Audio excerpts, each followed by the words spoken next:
This is another episode of Counterpoints, and for this episode, got the usual duo, got me.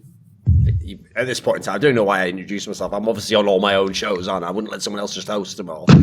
Not like when gla1ve was just like, oh, you can just be the in-game leader, snappy, even though I'm obviously better secretly, but I won't help the team by being the in-game leader. Right? I'll just play at an average level, then go and take karrigan's job, and then win loads of stuff that he didn't win with him. And then, but then later on, get denied by him at every opportunity to ever win trophies myself. So you see, life has a way of giving and taking, doesn't it? There's a balance, circle of life. I believe they referred to it as in The Lion King, which I know is my sociological blueprint for life. It's a shit musical about lions. Scar was a fucking baller, wasn't he? He was straight fire. He deserved to be the fucking king. He actually dared to take it. He didn't just sit around going, oh, I wasn't born in the right order, was he? Scar didn't believe in human slavery or lion slavery, right? Anyway, that's you made me go on a tangent now, Moses. I'm still trying to do the intro here.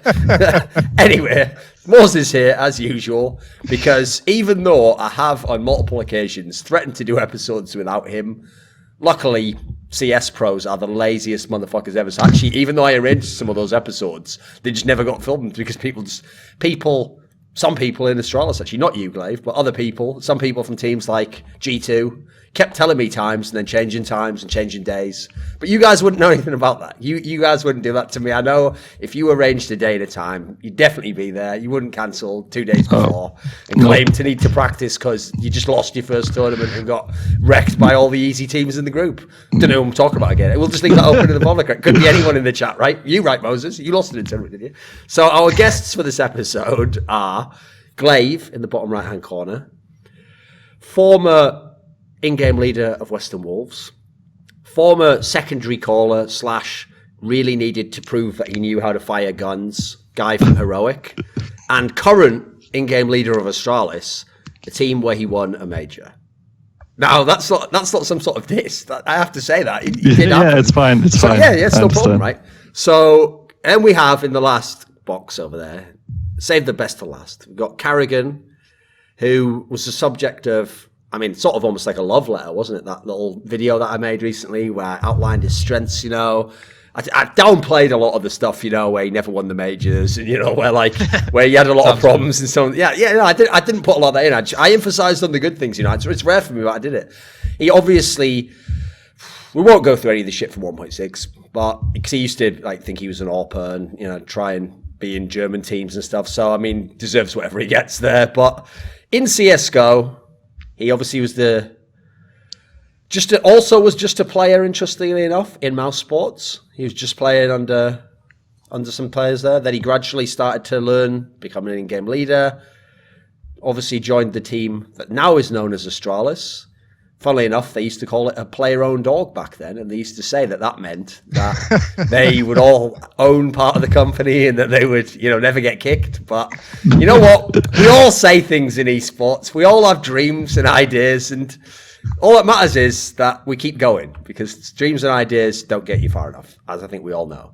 And especially because this episode, with this sort of crowd, obviously, is going to be about tactical teams. I want to know about this, because where I want to start with this, is I have a theory in Counter-Strike that whoever the top team is in the scene, in a way kind of skew the rest of the scene, warps the way everyone else thinks about Counter-Strike. Because whoever's the dominant team, like NIP at the beginning, or the Fnatic team, or someone like the SK teams more recently, I've noticed whenever teams are on top, first of all, a lot of the fans seem to think, right, well, if you're the number one team, then you must somehow have figured something out about the game that no one else has, which I don't really necessarily know that logic myself, because obviously if you just have better players sometimes or a better team, you can win whether or not you have the best style.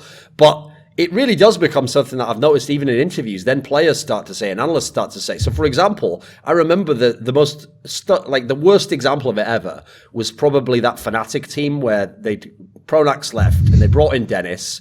And obviously they won those 6 tournaments in a row. And I remember so many people saying stuff like, oh, what they've shown is, you don't need in-game leaders anymore, right? Because obviously you need more fraggers, they've got Danish now, And you know what? You don't even really need in-game leaders, because look, players like Flusher and Crims and all of that, they can kind of just call their own players, and do what they want. But obviously what's ridiculous about that is you look at all the other teams who were actually at the top at the time. Like the teams below them was like Luminosity, Na'Vi, Astralis was still pretty good. That was just before they like fell off the cliff completely. That was about 3 months later. But, you know, these were all tactical teams. So I've always personally been of the perspective that like both sides work. You know, you can have a really super skilled freeform team. You can have a really tactical team.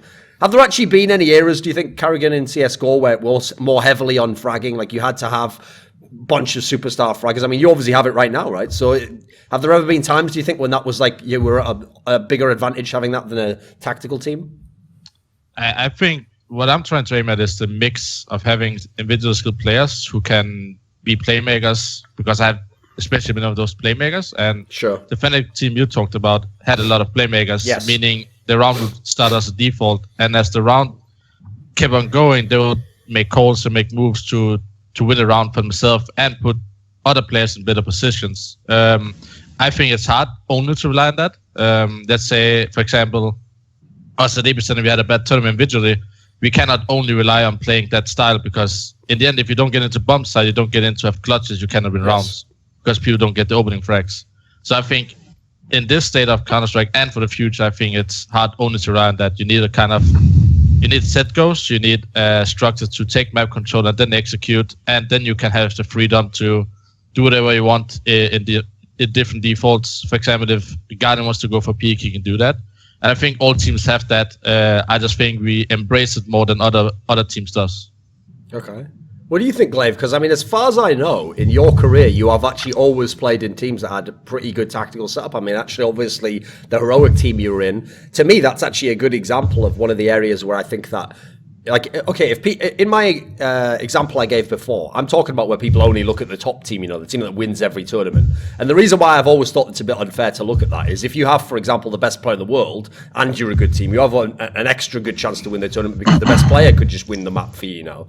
But I've noticed it's when you're in the lower teams, actually, that tactics seem to help even more, right? Like if you're in, like, remember that Dignitas lineup where they'd lost AZ and Pimp, and it was just like it was really young config, and it was like 10 ski, and they have Rabina. Like they didn't have the all-star lineup, but they could still be decent by having some tactics, you know, and having a proper setup. So what's your take on it? Because I don't think you've ever played in a team that was just fraggers, right?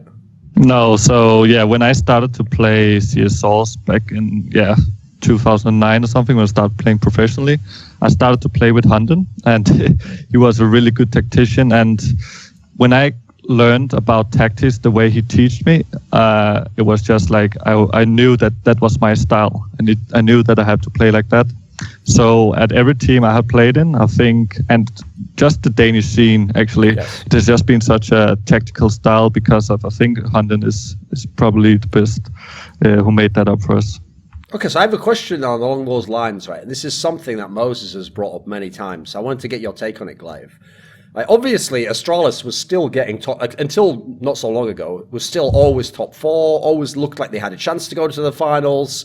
But in the period where you didn't win any of the tournaments, Moses actually used to say, like, does Astralis have the other gear? Like, do you only ever do the tactics and only ever do like a set round of things you've prepared for?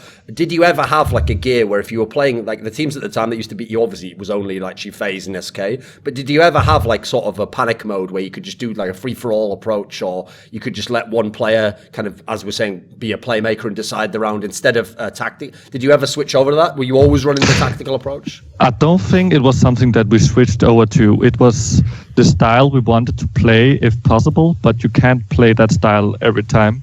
So we made sure that we have a lot of stability going on with a lot of different setups, a lot of tactics. So we always have something to rely on when the other things don't work. But we always wanted to play around, especially device, if he had something to do.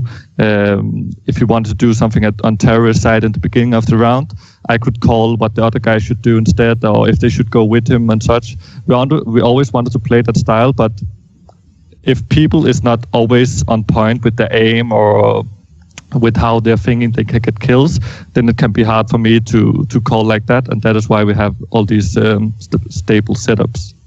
Okay. Moses, what do you think then? Because actually one of the areas where, I mean, I kind of laid it out in the first example and karrigan picked it up, is that one of the areas I think that when you discuss tactics that you can change it up a little bit. It's like when I gave that example I gave before of that Fnatic team, the reason why that example doesn't even work as someone who's like, look, you can just load up all the fraggers, is because like I could definitely make you a lineup that has fraggers that are as good as that, but it wouldn't be able to make any plays because they're not players who can know what their teammate's going to do or do something individually and then work off the other guy. That team worked because they had, ridiculous team play because they played together a long time. They all knew how they wanted to play. They actually kind of had basically some elements that an in-game mode that helps. Definitely, they kind of had some of the factors, that an in-game leader would have actually brought. They just didn't have the extra part where, I mean, actually that team did eventually fall down anyway. So in some ways. So that has to be a concept within the core element, doesn't it? Because even when people use tactics, if you have one player who's a star player and they're kind of like at their own approach, they're very intelligent, you're going to let them dictate some of what you do anyway, right? Yeah, I think that happens as players develop on an individual level. When players get better, I think they want to, like the quote unquote star players want to break out of the system and have a little bit more freedom. But it also touches on what gla1ve said. You can't have a successful tactical style without being able to have like the individual players who can make some kind of a play make, and you can't have that individual style be successful without having some kind of tactical base to it. So there's always some kind of middle ground, and I think the areas in CS:GO where we've seen it swing one way towards like the individual style, like early on with NIP, like they just outskilled everybody to such a massive level that tactics just never mattered going against them. That Fnatic team was probably something that'll never occur again, where Olaf Meister was just like far and away the best player for 2 years or a year and a half, and they really relied on him to open some things up on that Fnatic squad. So I mean, you can see all those players now at a lower individual level, like that style just didn't even work at the end. I think those eras are long dead, but at the point we need to find some kind of balance. And I think you guys, karrigan and gla1ve, have like the two teams that embody that perfectly. Because I know karrigan said in interviews, you need to have some kind of a tactical base where when you have players who aren't feeling on point, who aren't going off the way that they have at some of these tournaments, you probably experience some of that at Epicenter with Rain and Olaf having a weaker event. And then I think gla1ve just that approach, that structured approach is all great. But my fear, and what I noticed when I watched them, is it feels like their biggest playmaker is Device when he's on an AK-47, and sometimes they don't have that ability down the stretch to just have someone who's going to say, I'm just going to go open something up with, I'm just going to go up a ramp and I'm going to get a kill. They don't have any like duelists that can just go take a fight. Or they do, but no one necessarily wants to, I guess. I think we do. I think we have dupreeh. He is a really solid aimer, like probably one of the best aimers in the world, in my opinion, when I see him play. But yeah, I guess you're right that he doesn't always want to take the chances because of the style that I want to play. But yeah, I want him to take the chances. But yeah, it's something I feel that he feels comfortable with doing it as well. So yeah, we are trying to rely more on that in practice as well. So it's something new for us, and it's definitely something that we're working on right now. Like when you had Astralis, karrigan, what actually was the overall like philosophy that you had on your T side there? Because I know in interviews, like people have said backwards and forwards, like, oh well, they didn't fit what I wanted to do or whatever, but no one's ever really kind of laid out like what the differences were. Like, how would you contrast it against the team that you see gla1ve running now? What looks different to you? Okay, I think the biggest issue with me and Astralis back then was we wanted to embrace what you do in practice you have to do in official games. Okay. I think that's hard. If you look at other sports, that's easy. For example, if you're Barcelona in football, you don't play against Real Madrid in practice games, yes. You play against yourself. In practice, for me, it's about testing new stuff, running different defaults, trying to find problem in other people's default, like mix up. I do a lot of call on the fly, for example. Okay. When we then came to official games, I could change my approach 180 degrees, play a different way. And sometimes some of the players were a little confused, especially karrigan in the beginning, because he came from senior tests. It was a very big change for him that what we do in practice, we don't do official, and the other way around. Okay. And so I would say I'm calling more on the fly and more explosive in my call. And in that calls leaves a lot up to the individuals to take part of the game plan. So if I say, for example, we go contact monster, somebody do a flash and somebody do a molotov, there's kind of a lot of talk going on. So I keep everyone active.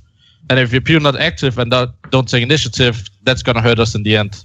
And that hurt us in big games when people maybe take 10% less initiative than in practice, stuff like this. Then in the end, it could hurt us because there was confusion because you didn't do this in practice. It's not a strat we have. It's a strat I came up with within 5 seconds.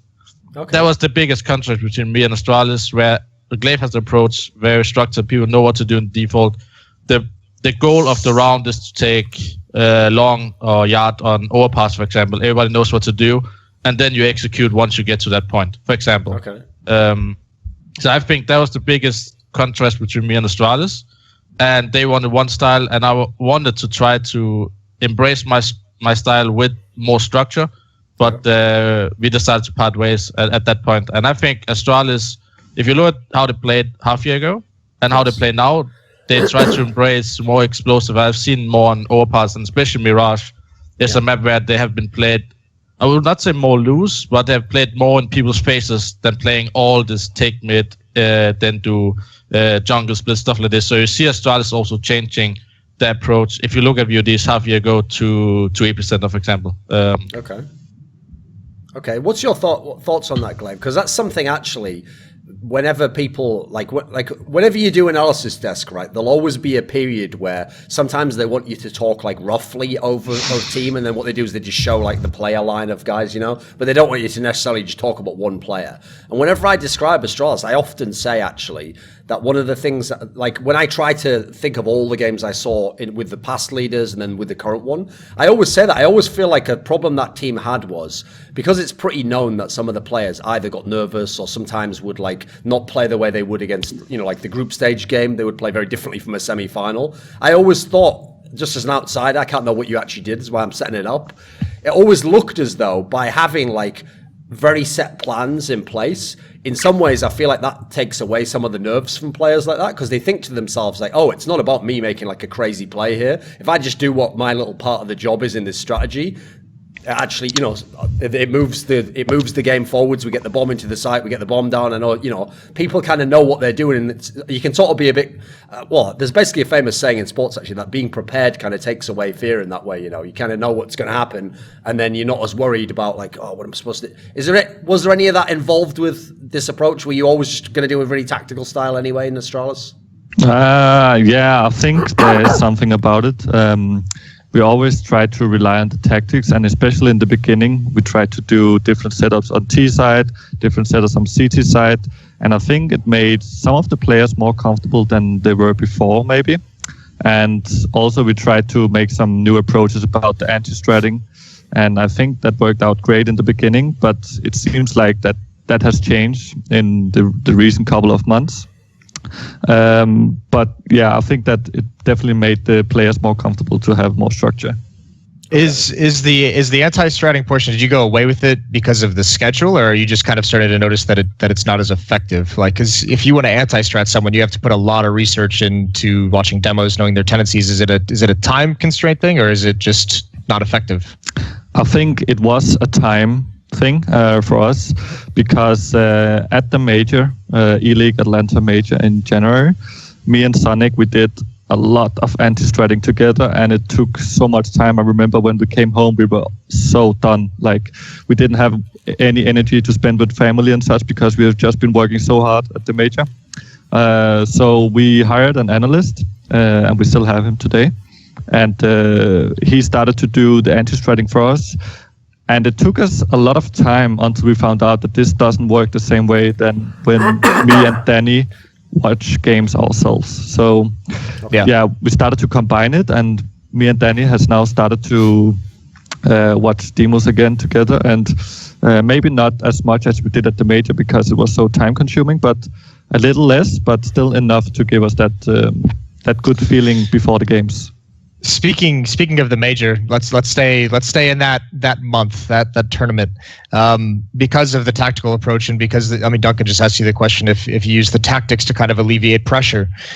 Just out of curiosity, one specific call, when you're down 7-14 on the third map in the grand final against Virtus Pro, and you call the outer rush with Tech 9s, that's not a tactic. Were you just out of ideas at that point? Or was it just like, we're just getting destroyed, let's throw something out there?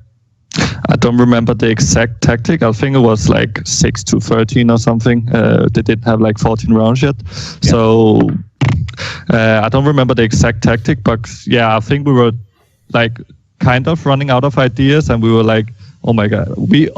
I kept saying that I knew we could win this game. We just had to take one round at a time, but still you had that in the back of your head. You knew that if they get this round, we are probably going out in the final. Yeah. So we did this thing, and Sipnix made a really sick clutch, and that got us like really pumped. And from there, we knew that our T side, once we get momentum, it was so amazing. So when we got that round, and we got the next one and the following one, and we were up like 10 rounds, then we knew that we could actually win this if we just play good. Okay. See, all the French players watching this are like, what do you mean, Moses? That is a tactic. Like, you buy the Tech 9s and then you win, right? And then you get the guns. Like, they don't know what you're talking about. Like, obviously, that follows, doesn't it? Like, karrigan, let's talk about the topic actually we kind of brought up there then. Like, what role do you think anti-stratting actually has in modern CS? Because while Moses is definitely correct that when you have like a big string of tournaments, it means you can't do it that much. You can maybe do a little bit of it, and kind of scout a little bit. And I know that actually, in CSGO especially, there are a lot of players and in-game leaders who actually think that demo watching isn't that important, Like, there's some very, very good Swedish players I know who have probably never watched a POV demo of anyone, So does it have a role for you? Can you tell when teams are doing it? Yeah, you can tell when the teams are doing it, especially some teams always enter in the first few rounds, which I don't think is the good thing. Because when you play big games like semifinals and quarterfinals, you often know that people have looked into the map pick, and that's why I also think you should switch up your map pick sometimes, because they cannot be comfortable anti-stratting 3 different maps against you. So first of all, you always know that they have planned something, especially their pick. So what I often do and will always do is like trying to play my rounds later in the game and fake it in the beginning just to see how they react to it. The big thing could be just do standard smokes outside on train, see how they nade and molotov, so you know how they anti-strat. Are they exactly doing what you think you want them to do? About anti-stratting myself, I used to do a lot in TSM, especially when I wanted to beat Fnatic that bad. Sure. So I kind of look all the demos, how Fnatic was losing round, and basically was just choke him and taking like straight up aim duel, because they would play a lot default, the whole Fnatic team, and they'll just try to win the duels. And I'll just overman them every time, like 4 against 1, 3 against 1 all the time. And that was how they were losing rounds prior to when we started beating them. I have tried to anti-strat SK, haven't been effective yet. So I don't know yet. I think you have to mix it up when it comes to everything. It's good to have the tendencies, and also ask Robin to do it sometimes. But I rather want to watch it myself and see if there's something I can abuse. Exploit abuse if we get to that point where we need it. But I would never start out anti-stratting, because people always have some kind of game plan. They don't save it for the last 2 rounds of the half. They always have it in the beginning, and they want to abuse it and get a good head start. So it's a gamble all the time when you anti-strat, I think, sometimes, besides having the tendencies of the default. Can we just clarify this, because I know there's probably a lot of people that are going to watch this who are used to playing at this level of competition. But when you guys say anti-stratting, are you looking for things like this player likes to play in this spot the majority of the time? Are you looking to say something where it's like, if these 3 smokes come out, we know exactly where they're going to hit, like they're likely going to hit catwalk if we see these 3 or 2 specific nades being thrown? I mean, is it that in depth to where it's breaking down nades, or is it more just, when they get into, they like to lean towards the B bomb site on their CT side, or if they get into a 3-on-3, these are the positions they like? How detailed is it exactly? Okay, I have an example from the final of Ely against Astralis and Cash. They have an X-Break on Cash where they come out A main very fast. So I kind of said, they haven't done it the first 10 rounds. So the last 2 rounds I said, if they're gonna do combo B on Cash and spray in the smoke, and one guy's gonna use 5 bullets and team it, they're gonna explode at A 5-6 seconds later. The last round I think it was 14-13. They did exactly the same and rotated 3 guys to enter sold A main. I was just waiting to them come out. That was where I used this anti-stratting, that I knew they had this go, but they haven't used it the whole half, and they were starting to come, just getting close to the match, and that's where I abused it. And we just committed all the team just saying, let's just go 4 guys A and wait for them on A. So that is a point where you can use it, but it's still a big gamble, because I always like to fake. I always, as a game leader, want to be a step ahead the people anti-stratting me. So I kind of faked stuff like this sometimes just to see the reaction. So it was just a pure gamble, and we didn't lose some of it if they would fake it because we would still have B control. That's pretty funny because usually in our T standard, I used to spray bullets through mid every round, but we changed that up a bit. So I went a little more towards B, and I went with Dupree sometimes. So now that I don't spray the door or the mid main every round, then karrigan knows that we're probably going A when I do it. So that is the small things that you gotta be aware of. When you change a little thing, you have to like change a lot of other things as well in your tactics. And yeah, that's one thing that I didn't think of and that karrigan could exploit. So that is a good call of anti-stratting. Well, here's the thing, okay? The problem is, right, that's actually really good. Like, if I was him, I wouldn't tell you that. But that's actually the one downside karrigan has, is that whenever he does something really smart, right, he can't help but tell everyone about it, right? That is actually his biggest flaw as a person. What if I want him to fake it next time and then he goes fake? But now I said it, so now he's just gonna keep doing it. So. Like, gla1ve, I want to ask you something, right? Yeah. Listen, I know it's really cool, like a movie where there's a storyline and someone puts some like next level, in a movie where there'll be some like bank heist, and at the end you're like, how did they get away? And then when they show, they did some like really complicated shit, and that's like, they tricked someone and used misdirection, right? Even though it's a really cool storyline that IEM Sydney, karrigan was like, right, well, we're losing this cobblestone game in the group stage, so just stop trying on T side, and then we'll trick them into picking it. Like, that's in a movie, that's a wicked storyline. I still don't believe it to this day. Like, do you actually buy that? No. And it sounds awesome, but come yes on. And no. Remember we talked behind stage. That's copy pick. Remember before the semi-final? Yeah, I don't remember. I don't remember, but still, I know that karrigan was probably telling the truth that they didn't show all of their tactics because they were losing so bad, and I actually believed him when he said that on Twitter or where it was.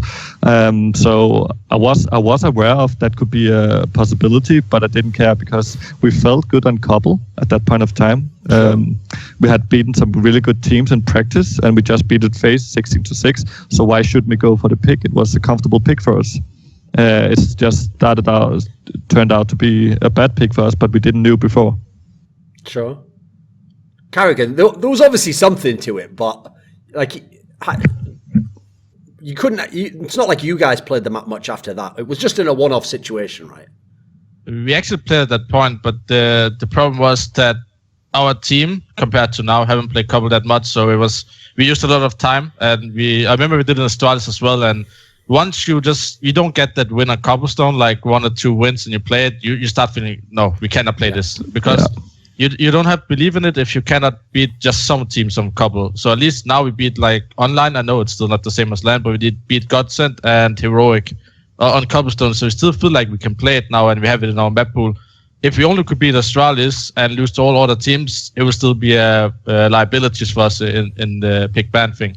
But talking about the Astralis game, when behind 12-6, I remember I was trying to make a symbol called walk up mid, and we just got instant destroyed because I had a 3-man setup on A, for example. At that point, I just told my team there's no reason for us to fight back from a 14-6 deficit on T side and Cobble if we are going to play it one more time in the playoff, because it doesn't make sense. Let's say we tried to win it so badly.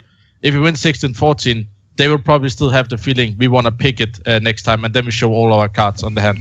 And that's what I thought in the situation.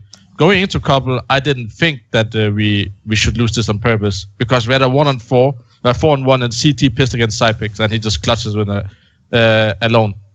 Yeah, so he is a piece of shit, isn't he? With this I hate to play against him.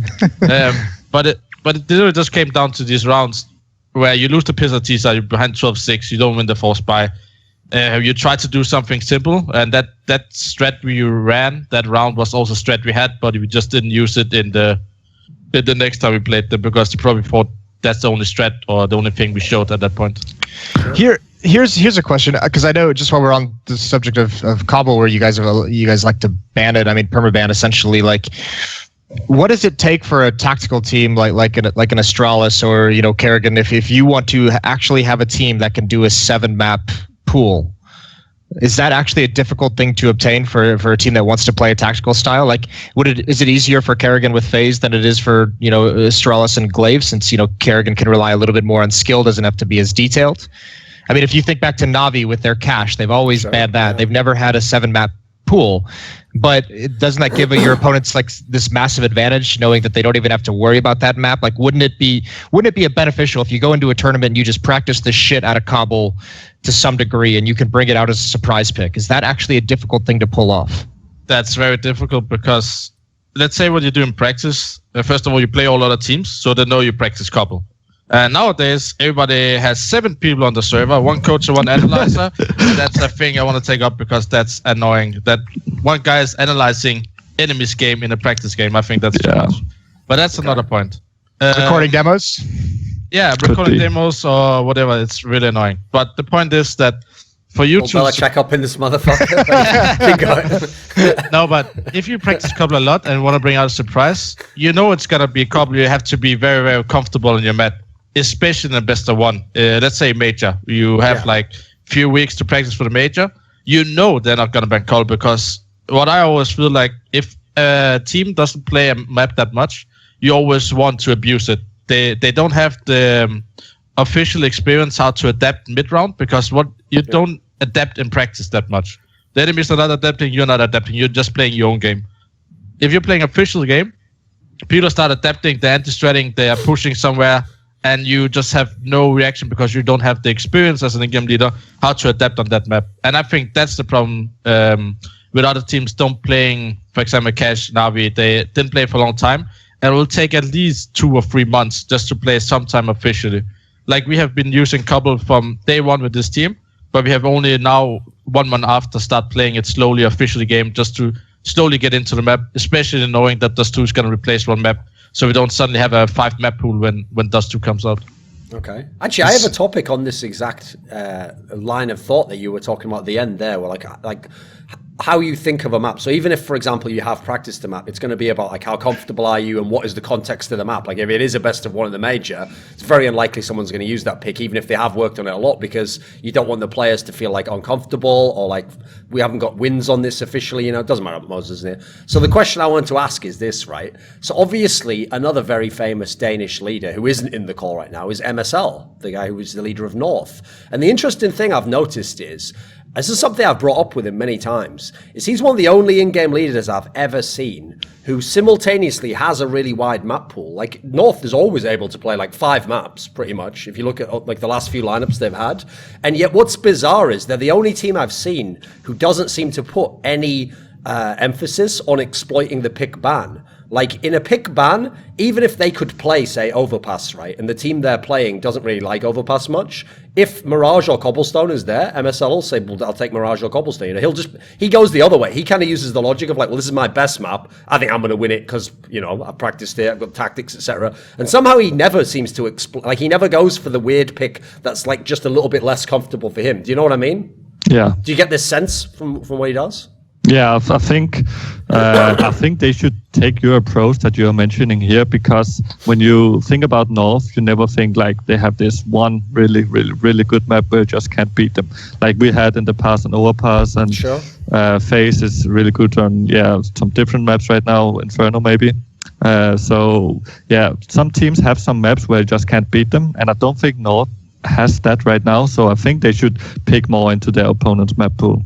I mean, that's half the problem, is that's why I always joke and say that he's like the Danish exist. Because the thing is, I bet MSL would tell you, oh, I do, it is, it's Mirage and Cobblestone. If we just played it out right and we did what we did in practice, that he thinks that they will win all these picks. Like, karrigan, you've known him for a while. What do you think is logic there? Because here's the thing, I definitely don't discount it and say it's wrong. Like, it works sometimes. His teams are very good on those maps. Maybe maybe he only wants them to play these 2 maps because they're super comfortable or something. I don't know. Yeah. It's obviously the opposite to you, though, right? I have no idea why he does it, to be honest, because let's say you have Mirage Cobblestone and you play G2. G2 is a good example that Mirage has been improving a lot. Their Cobblestone has always been fearsome, right?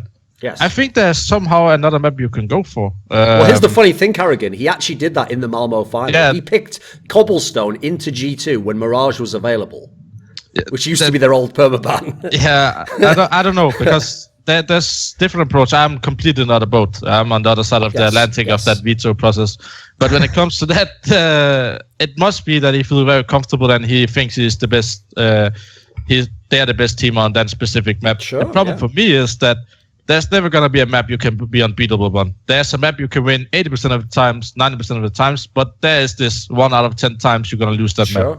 Yeah. And if you're going to play, for example, you pick Mirage against us in those ED. Premier, I don't understand it, but I'm just happy they did it because even though I think they beat us online, but since we added the Nico only thing, we lost it one time with this call with me and Rain and Nico 2 times on land, if I'm not mistaken, over the past since February, I think. So it's a map we're really comfortable on our core, and you pick right into our map pool where we must have weaker maps. There was Train in the open, and the problem here is about when you go back to what you said about it, about permaban. They have a good Train right now, right? On paper, it's good. But they're not comfortable picking it. Then that came back to the situation again where I talked about Cobblestone. You can practice as much as you want, but if you pick Train it against us and you don't play that much, even though you have 100% win rate or whatever they have, they won't be 100% comfortable going to the map to lose first map. If they go into Mirage, they know it's their map and they feel very comfortable on it. Sure. That must be the reason why everybody else would have picked Train at that point if you have 80% win rate on Train. Yeah.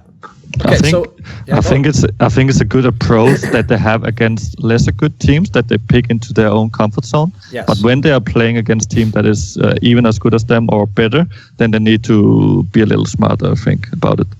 Because, I mean, for example, like, one thing that I've noticed, I mean, everyone will know this by now, is that, like, I don't know if you've, like, aside from against actually Faze, I don't think, isn't that the only time you've ever actually picked Cash in a best of 3? Yeah, I think so. And then we decided that, I remember one time at EM Oakland, we decided to play Cash against Immortals, and we lost in overtime as well. So we had lost a bit on that map. But I mean, for example, okay, this is one of the reasons why actually this approach doesn't always work against Astralis, just trying to pick like the weak map that's available. Because in theory, it's one of your least played maps, Cash, especially earlier in the year. But it's clear that you have done some practice on it, right? Because you always have like some concept on the T side. Like how much, if it's like your 6th map or your 5th map, how much time are you actually putting into something like that? I actually think we're putting as much time as the other maps into it. So I think we are putting, and that is why we don't play 7 maps. That is because we are putting the same amount of time in all the 6 other maps.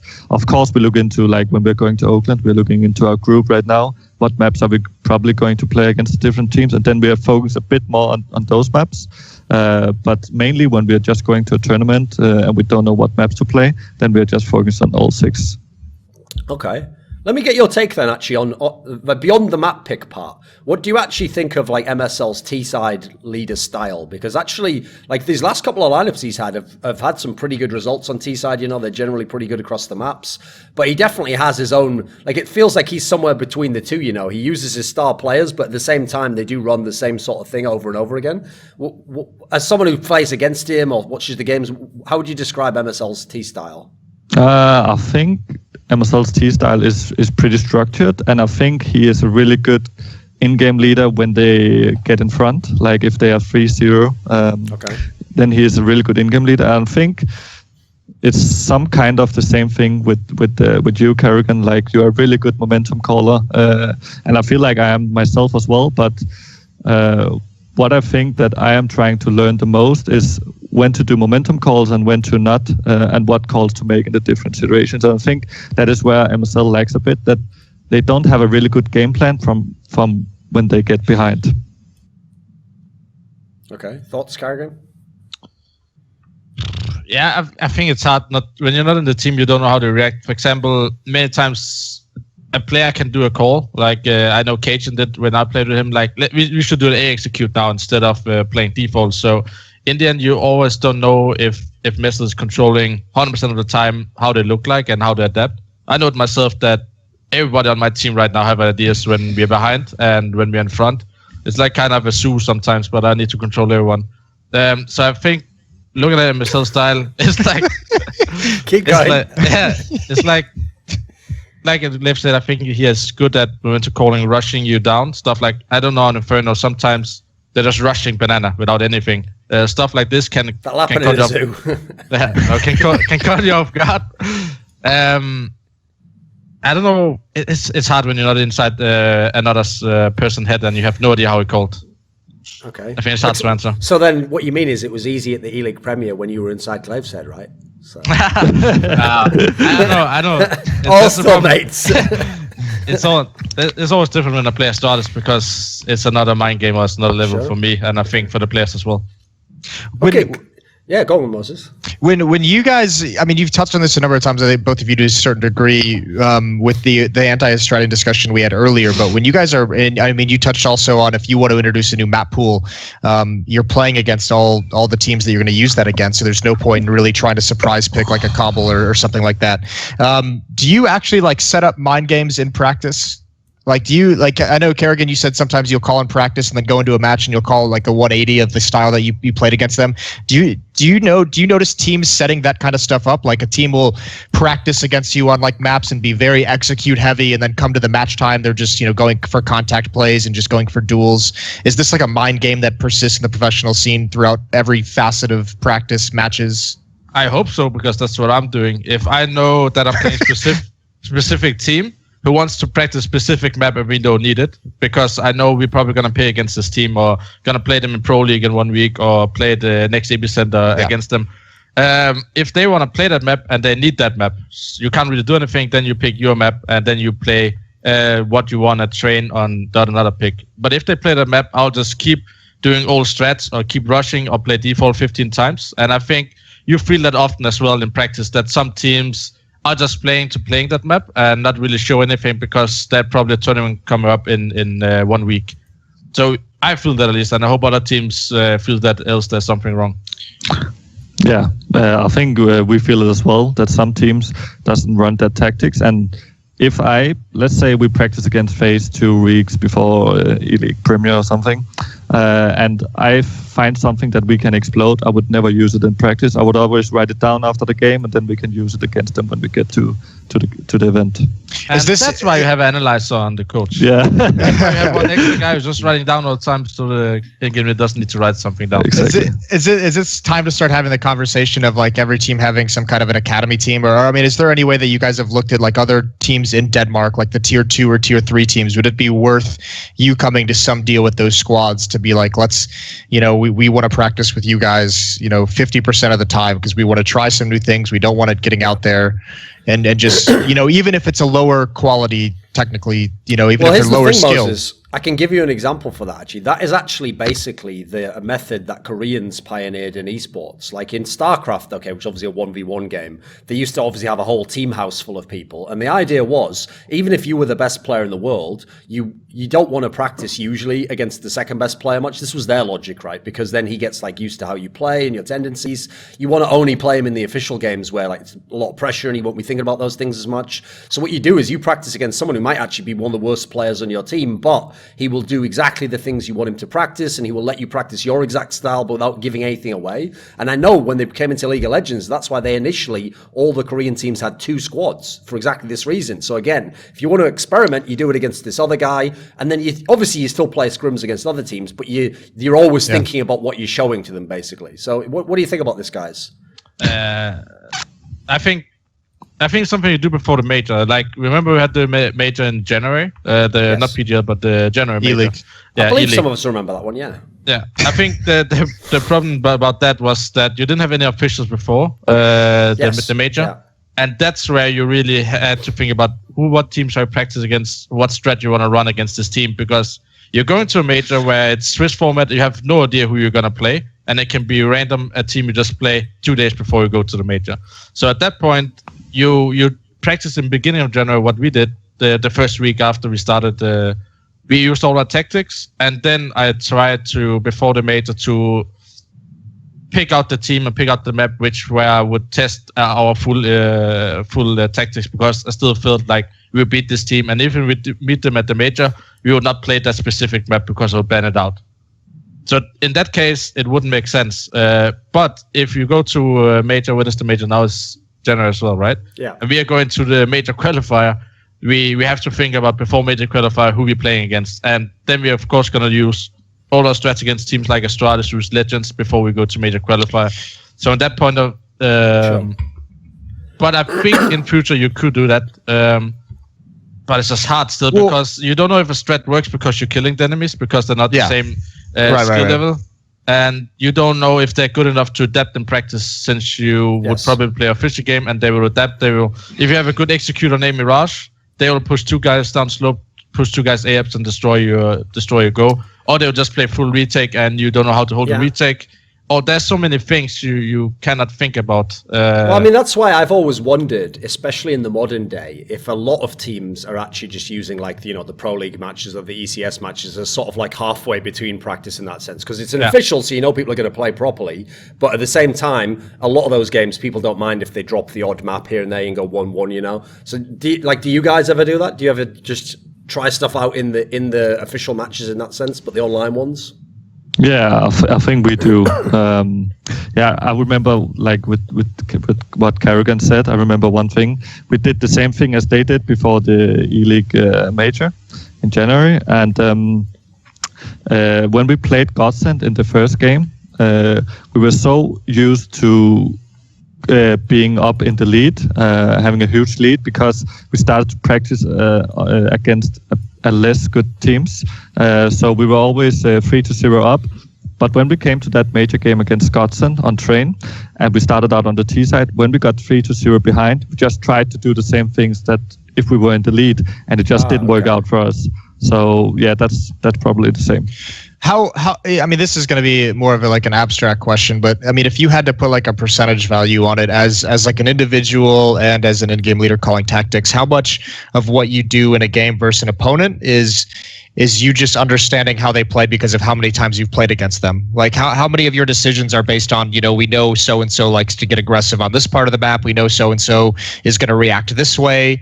Especially in like a 1v1, I know this motherfucker is always going to peek in a 1v1. Like, is there a large percentage of your game plans as leaders and as individuals that is based off just comfort of knowing your opponent? That's a tough question, because I think it differs to a lot of teams. When we play against North and we play against Heroic, we know a lot about them both as a team and individually. But when we play against a team like Faze, it's not like we know the individual players, what they do in certain situations. But also when you practice, you're always looking for some things that happens over and over again against every team. Like, let's say you're playing in a 1v1, and you know that the guy you're playing against, he is low HP, then you always know that he doesn't want to take the duel. So if you have planted the bomb, for an example, and he is trying to defuse it, you're thinking, is he defusing or is he fake defusing? You always think that he is defusing because he's low HP and he doesn't want to take the duel. So he's just hoping for the best. So we try to look for those kind of things, then we write them down and we go over them before games. So that is what we try to do. Okay.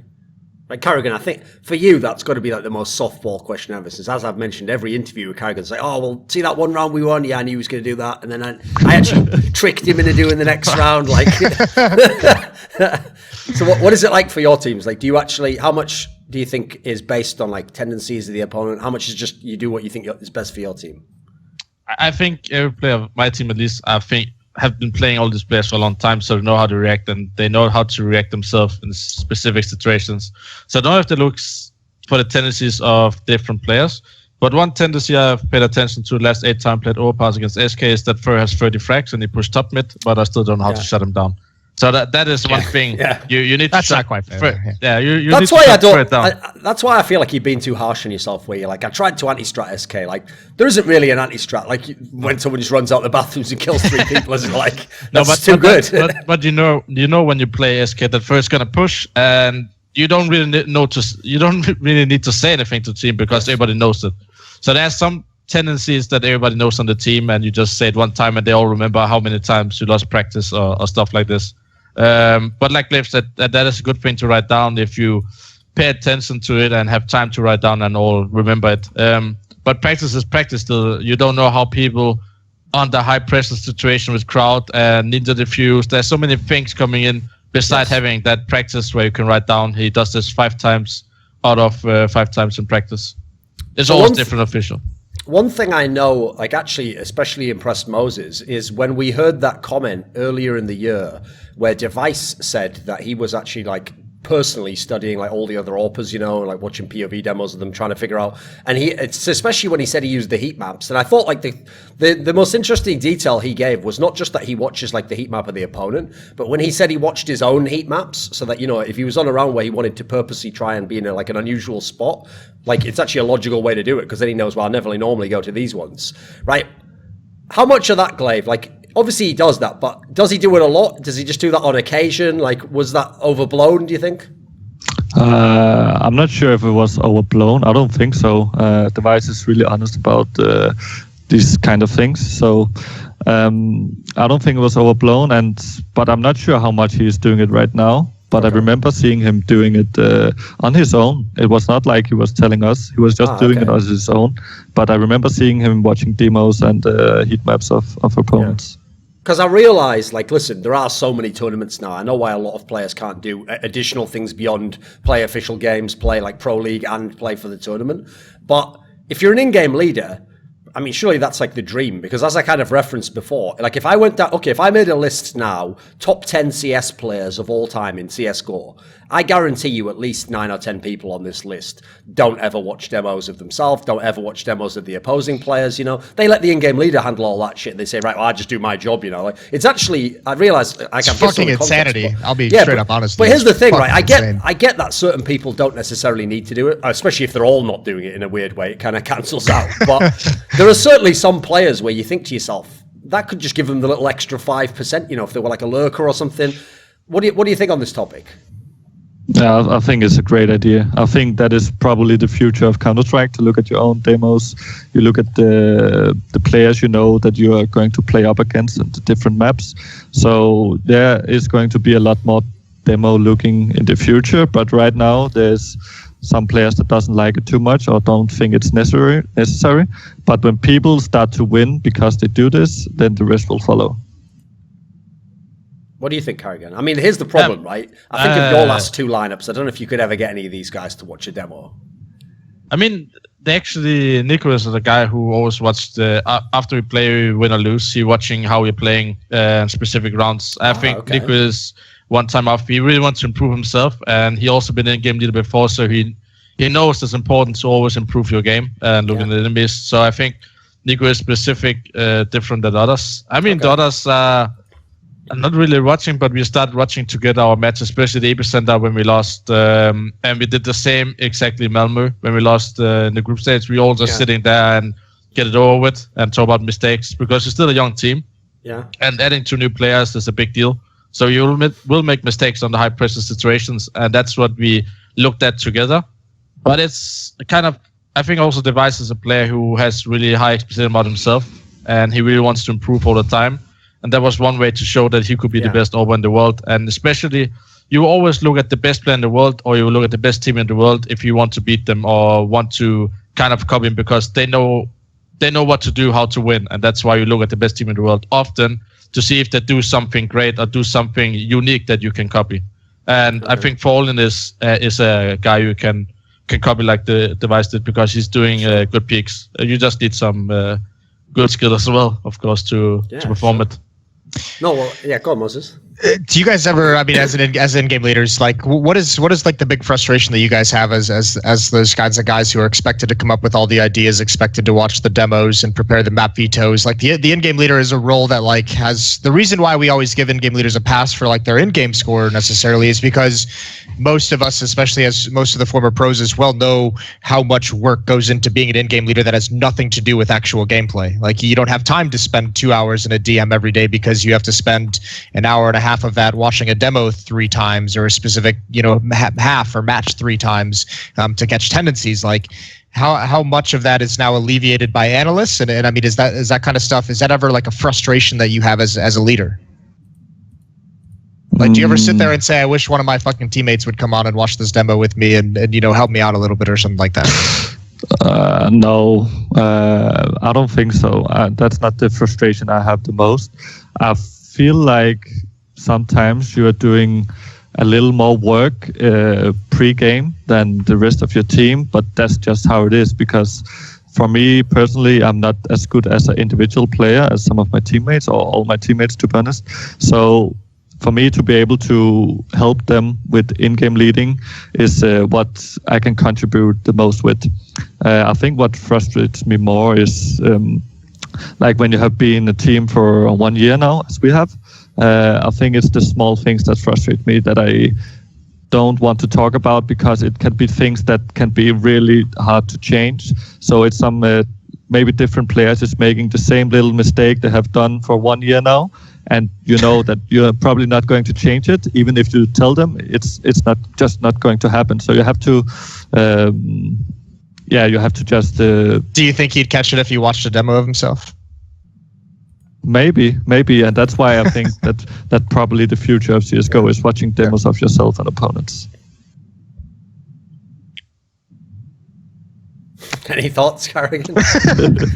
He's like, I'm not touching this fucking question. Do you get frustrated, karrigan, sometimes about your players like doing the same mistakes over and over again, but you know that you probably should tell them because it will maybe just make things worse? I think there's always some things you cannot change in the way players are in game, and it's something comes down to the personality as well. Sure, yeah. And I think it's hard to change personality even though you've been team for a long time. What can be frustrating sometimes that you have to cope with as an in-game leader. You know, there's coming a comment about a strategy you just made, or the calls you're doing, or after the game somebody's saying something, and you know it's coming, and you cannot really talk about it because people want to say their meaning about the game and how we should adapt. Stuff like this is frustrating me sometimes. It could be in Astralis a lot of frustration that I like to do the veto I'm doing Faze now. And there was often question mark if we lost. Like, why would we pick this map if we have another better map where we're more comfortable on? And I completely agree, but it's kind of me who's controlling the veto, and I think we have a bigger chance on another map. So I think that is one frustration I had a lot in Astralis when it came to that. Right now, in Faze is still the honeymoon, I would say. But the old Faze, there was some problems that me and Robin talked about, the whole team, or the core of the team talked about. And that was not fixable, even though we had good results, and we just felt like the results would not be better than it were. We could never be better than the number 2 and number 3 team in the world. We want to be the best team in the world, and we looked at each other and tried to change the small stuff and make people change their habits. But it just got worse, and the frustration was big after the Cologne match against SK, and got even worse in Krakow. We were still in boot camp, and we just canceled all the 3 days boot camp because the frustration in the team, it was just broken up completely. So it's hard to keep together as a team because often if you win from beginning, it's harder to cope with the loss. For example, Astralis had the perfect start of their lineup with gla1ve. I think we had like 1.5 or 2 months for Oakland. And we had a lot of official games in the beginning online, and then we had events. Yeah, exactly. I mean, you kind of helped him out with that by bombing that ESL New York tournament, so they didn't get any invites after that. So you helped him out a little bit. You gave him some time, some breathing room, on the way out as a gift. No, but I think. But I think there's small frustration as an in-game leader. But I think it's kind of the part of the job as an in-game leader to ignore that fact if you don't think you can change it. And if there's something you can't change, you take it up together as a team. Yeah. Like, I have some examples. Like, I think Fallen, and he could be like really pissed about Fur sometimes because he's just like being so mega aggressive all the time. And that must sometimes, when they are in a slump or something, he must feel like, oh my god, why is he not going defensive after he get that one kill? And maybe karrigan is thinking the same about Rain or Nico sometimes. But you got to remember that this is what makes the players really good. Yes. That this is their play style, and if you try to change that, then you will ruin the game. And that's why you shouldn't do it. And that's what happened to Phelps and SK probably, right? Because Phelps probably was a super aggressive player, and when you played them the first event, I think we played them in Kiev. We won a best of 1 against Train, and I finally thought this is the time where I beat Fallen. And they went out of group stage, and after that, I think they had a big talk with Phelps about his being too aggressive because he takes up space from Fur and people, and Colsero's coming when it's 5 versus 3, for example, or 3 versus 5. So I think that changed Phelps after that event, and they start winning at that point afterwards. But I don't think he feels comfortable in that team, and maybe that's why they changed now. because he doesn't feel he's playing his game. He has to play in the system SK has.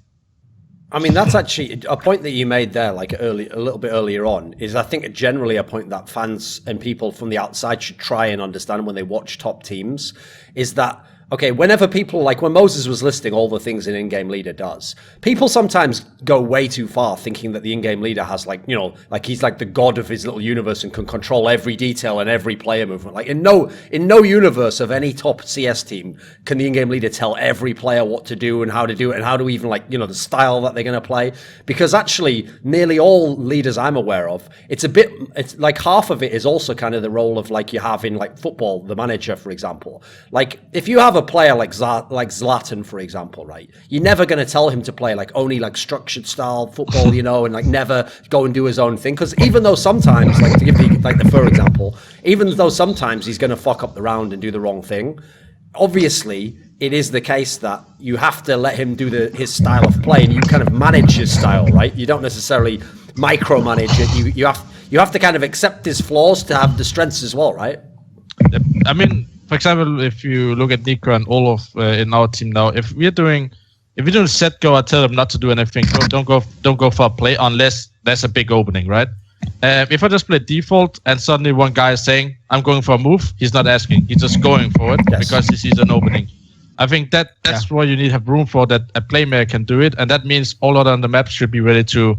For example, if you're walking out mid on train on team mid on train. Walks out for get an opening. If he gets a frag, we just explode all out together. Yes. I don't need to say it. It's just part of the play he's doing.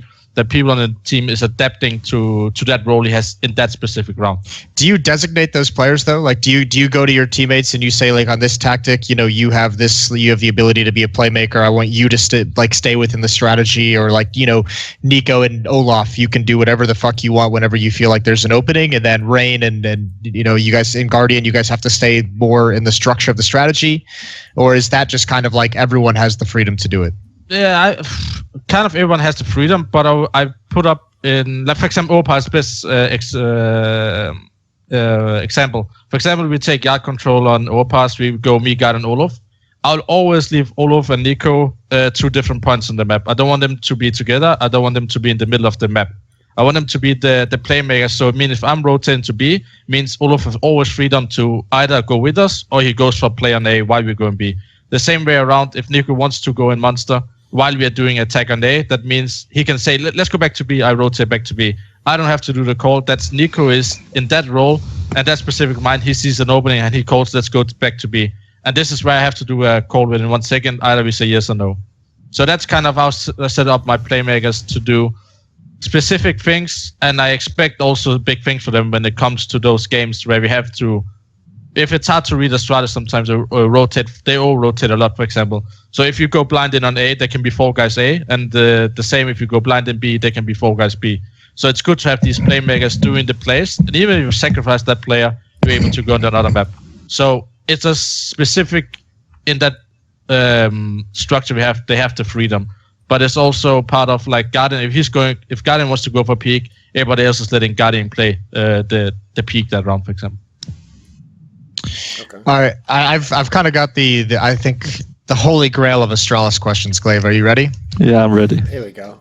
All right, leading into PGL, you guys decided to drop out of ESL 1 Cologne, so you guys ended up having like a month off, I think it was, before the major. I mean, I'm assuming that was for setting up tactics, going over map pool, making sure you have everything down, getting a little bit more in-depth preparation. But the big question at the time was that time off and that time away from like a big tournament competition, like not having that experience heading into the major, having the whole month off, was that going to hurt more than it would help tactically? Would it hurt on an individual level more than it would help on a tactical level for the team?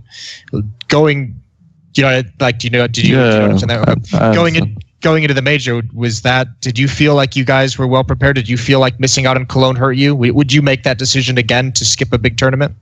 I think maybe we would not do it next time, but maybe we would.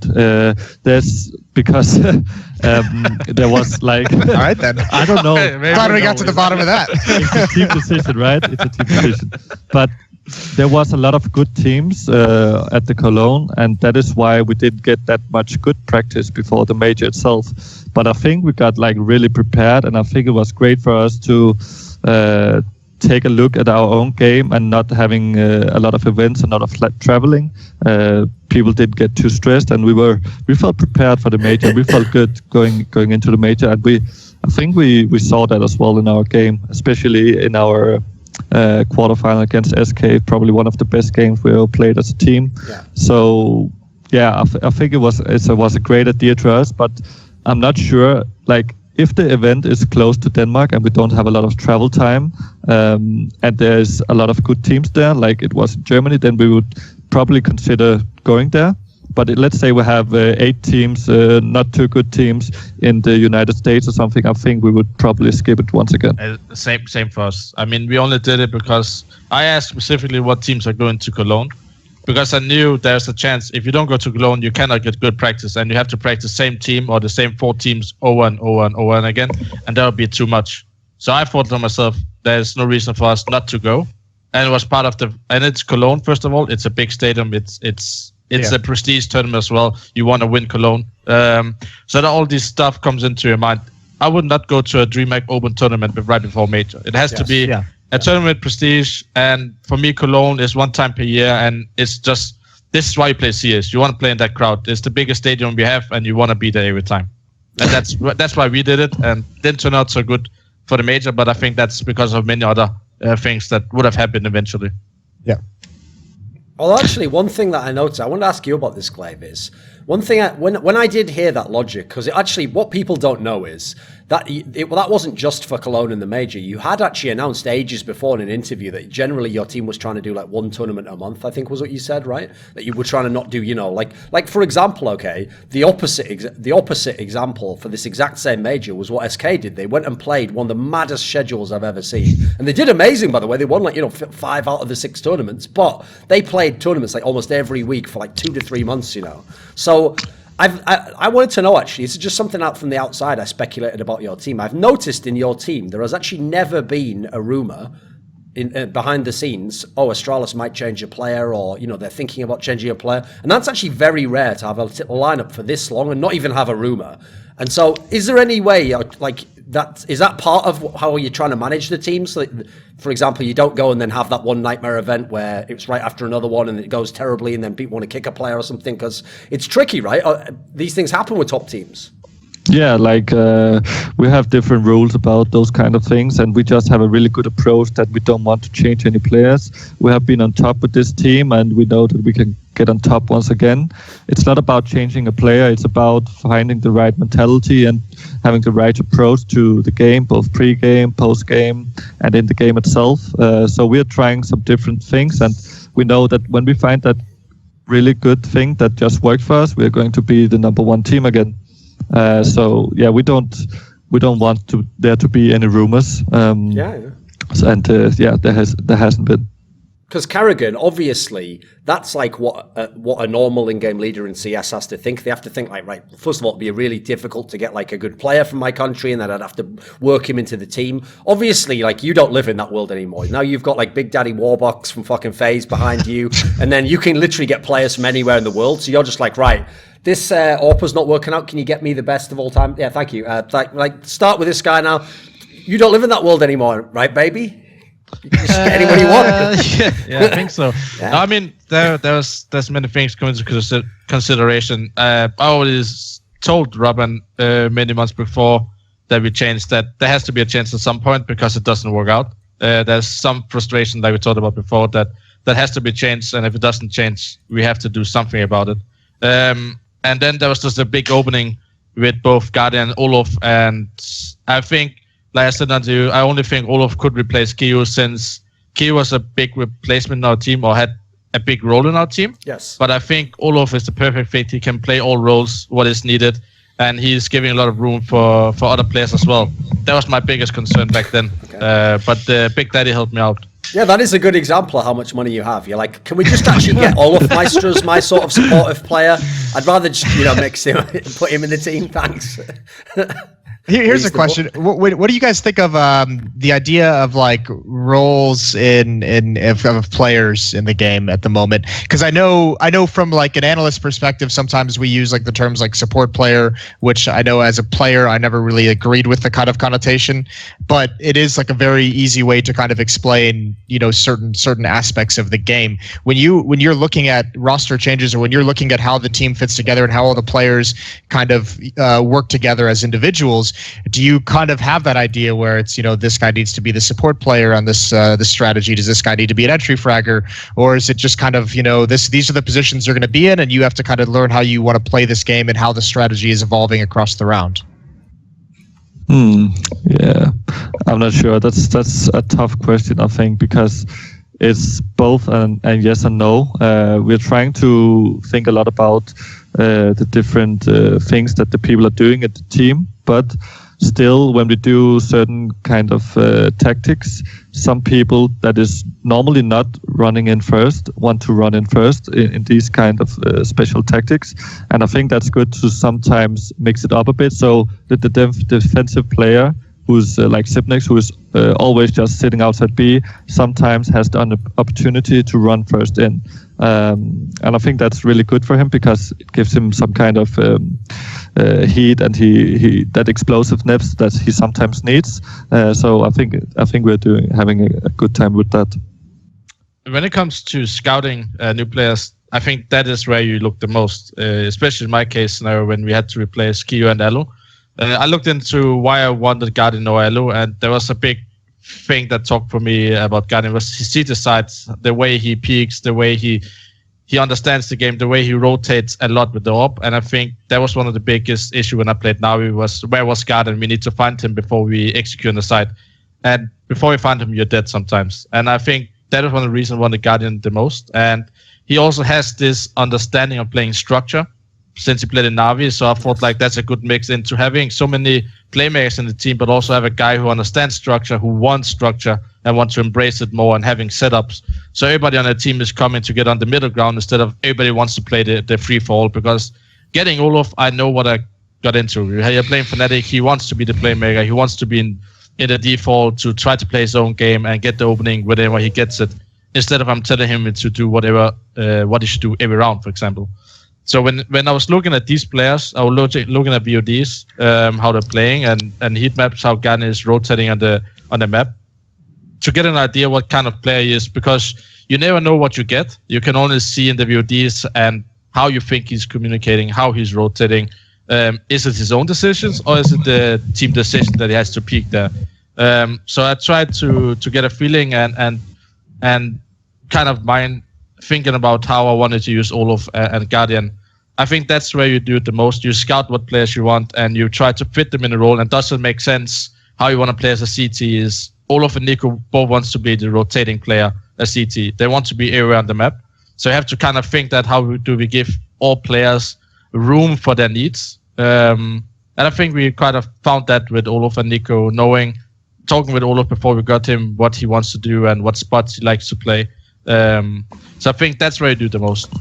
Besides that, you can have a strat where you think like, I want Rain to be the opener, or I want to be the guy first into white peak, so I know that I get olof or Nico into the clutch situations, or I want Guardian to peak. So you think about that, like gla1ve said, in a strat, I always want to go first because I set up the strat and I don't need to call after we hit the side.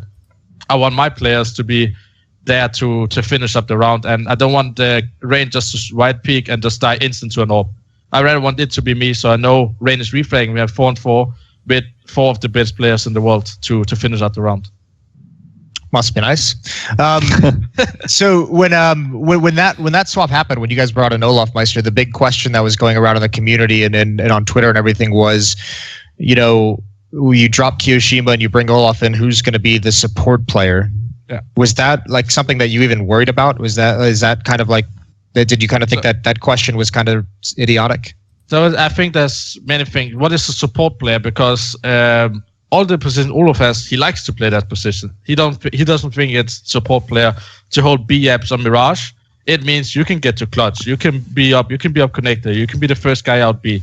There's not so much support in it. I agree. There's some positions that are not so good for playmakers, and I try to take that. For example, I don't think there's many in-game leaders playing Inferno AFs as T.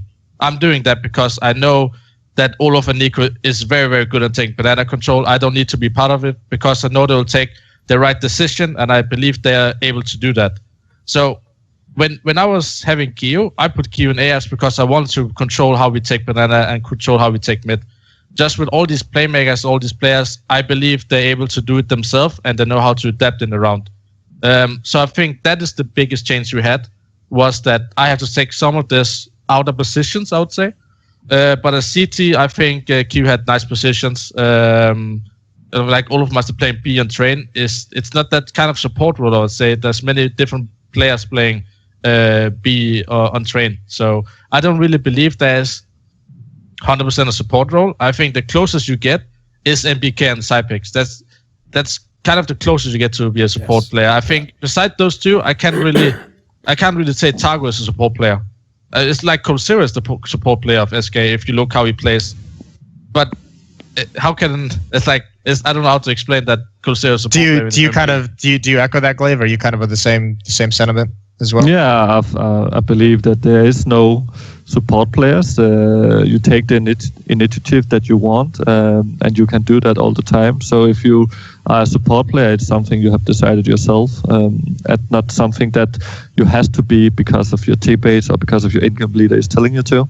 So yeah, I believe, like karrigan said, Coldzera is a support player, but he's still making great amount of frags for SK. So yeah, you can do what you want with your role. It just has to fit your personality and your in-game style.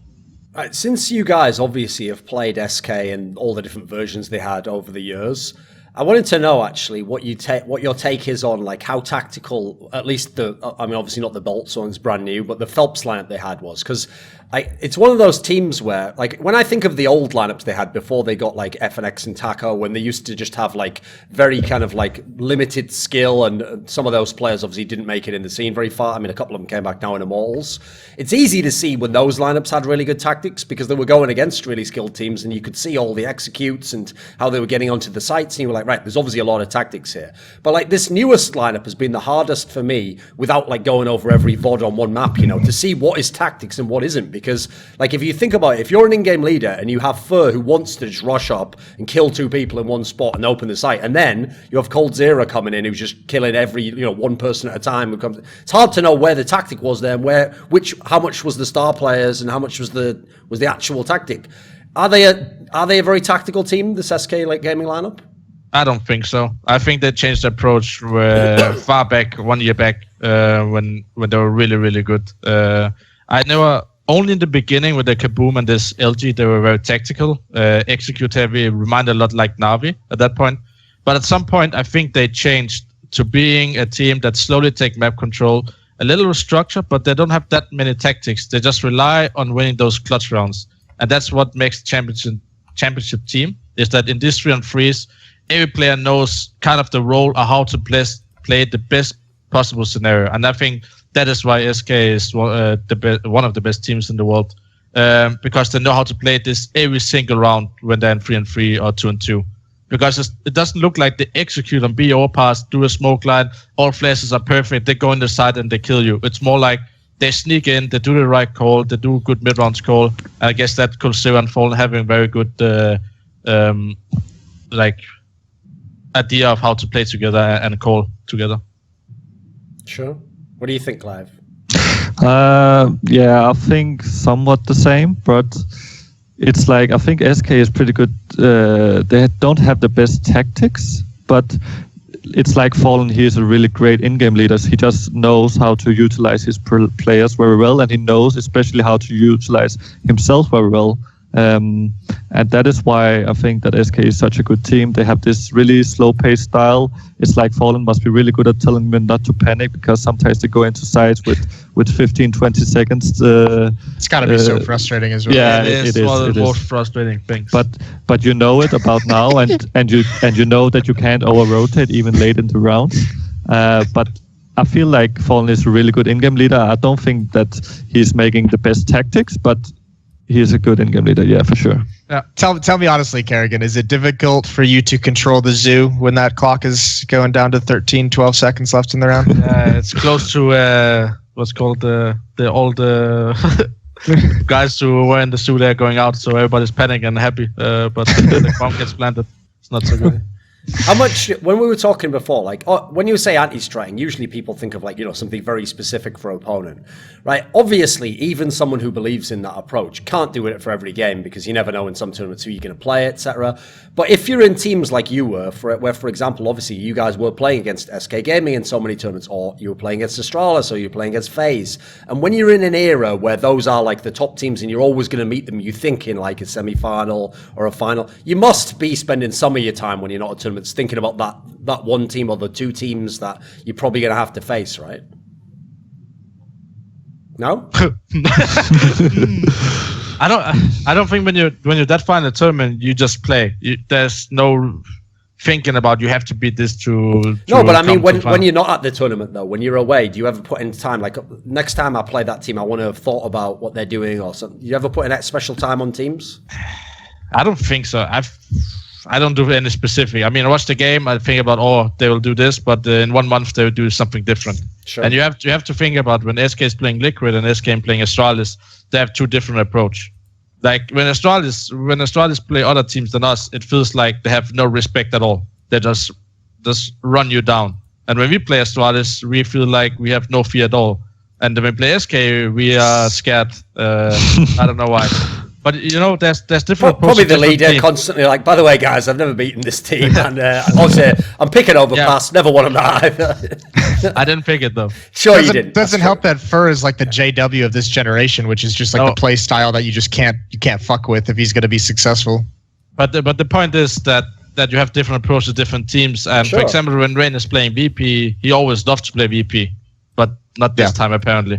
But it's kind of this feeling within the team or feeling a player he loves, because when you play Astralis, you know specific maps and that's your favorite maps. The same comes to other matchup stuff like this. So I feel like it's different when you watch games at a tournament you're not at, and then you will play them 1 month later because the scenario is completely different. Yeah, I believe so too. Like we actually like to play against SK, and I think it's because we always try to shut down Fur because he's so aggressive in the beginning of the round. And if you shut down him, I think you have a really good opportunity to win against them. But if you give him a lot of free space and he's just doing these aggressive things over and over again and you can't kill him, then you're 100% going to lose. How many times does it happen though that you like set up to punish Fur? You're like, all right, everyone just sit back a little bit. Everyone just wait for Fur to push somewhere because we know he's going to do it. And then all of a sudden, 45 seconds have gone off the clock and you haven't seen Fur and you just haven't accomplished anything. That never happens. Fur is always coming. Don't you worry about it. I'm going to remember you said this, by the way. Yeah, don't worry. It's not like he's doing the same thing on every map all the time. He's always trying to change it up, but you know that he's coming at one place. And he's always doing it when people, like in the second round, if they win the pistol round, when they have anti-eco, he's always the first guy in, so you have to be ready for that. He loves that bonus money, that greedy little bastard. Yeah, he's always fishing with that SMG. But it's a risky play because pistols is so overpowered right now. Like CZ is really good against Mac-10 and UMPs and such. So it's risky plays, but it just seems to work out for him. Here's a question. How difficult is it? I know Karrigan, you'll probably have something to say. gla1ve, I don't know source as well, but I know like from 1.6. How difficult is it to like reconcile the theoretical side of Counter-Strike to like the reality of actually playing Counter-Strike? Because you always have those ideas of like how you should be playing Counter-Strike, the right decision to make in a vacuum, but that doesn't always apply to when you're actually in the situation or in the game. The reason I brought up Source in 1.6 is because I know a lot of 1.6 players have talked to me about those kind of issues of how they think about the game versus how they can actually play it. I don't know about Source, but as a leader, do you ever formulate a strategy that's like, in theory, this should work, and just for some reason when you get in the server, you have a really, really tough time making that actually apply to the game? Yeah, I'm having that problem right now. I think I've been trying a strategy for 1 or 2 months of practice that never works. I'm trying to make smaller depth more time. In theory, it should work, but somehow it doesn't. What tactic is it? I'm not going to tell that. We didn't try against you guys yet. Okay. No, but there's I think there's always one strategy, and at some point you're just gonna say, okay, I have wasted enough practice on this tactic. Either you try to reform it, or you try to see how people are dying, or whatever. But often it happens that I have a great idea, and it just doesn't work in theory, because always something will happen when you do the strategy. And it's hard to change it. Maybe it just doesn't work. And that's also a saying that if a team is doing a tactic, an official, and it works pretty good, you shouldn't try to change it, because there's a reason it works the way it does. So if you have done a strategy for 1 month of official and you keep doing it, people will copy exactly the same strat, because the guys who already had the strat, they tried a million different things in this exactly strat to make it 100% work. And that's why you just should copy it 1-to-1, the tactic. Yeah, and it's the same thing for us. Like we ran, I think it was at the E-League Major. We played against SK on Overpass, and we were on T side, and we just smoked 2 smokes in backup, and we smoked 1 smoke in higher, and then we just ran into B side through Monster, or what it's called. It worked really good at the E-League Major, but already at the next event, these smokes didn't work anymore, because people were just not playing defensive. They were playing so offensive on the B side now. So you mean PGL Krakow, right? No, I mean the E-League Major. You played SK at the E-League Major? I thought you only played them on Mirage. Yeah, okay, maybe I don't know what exact event it was. I think maybe it was just the E-League, what is it called? E-League, it was just before the Atlanta Major. Season 2. Yeah, season 2. E-League. Yes, you played them in the group stage, right, okay. Yeah, exactly. And we played them on Overpass, and you could just feel that it just changed. Right when we did this, the next event, we couldn't do it anymore, so we had to find out which new IDs to take B-side.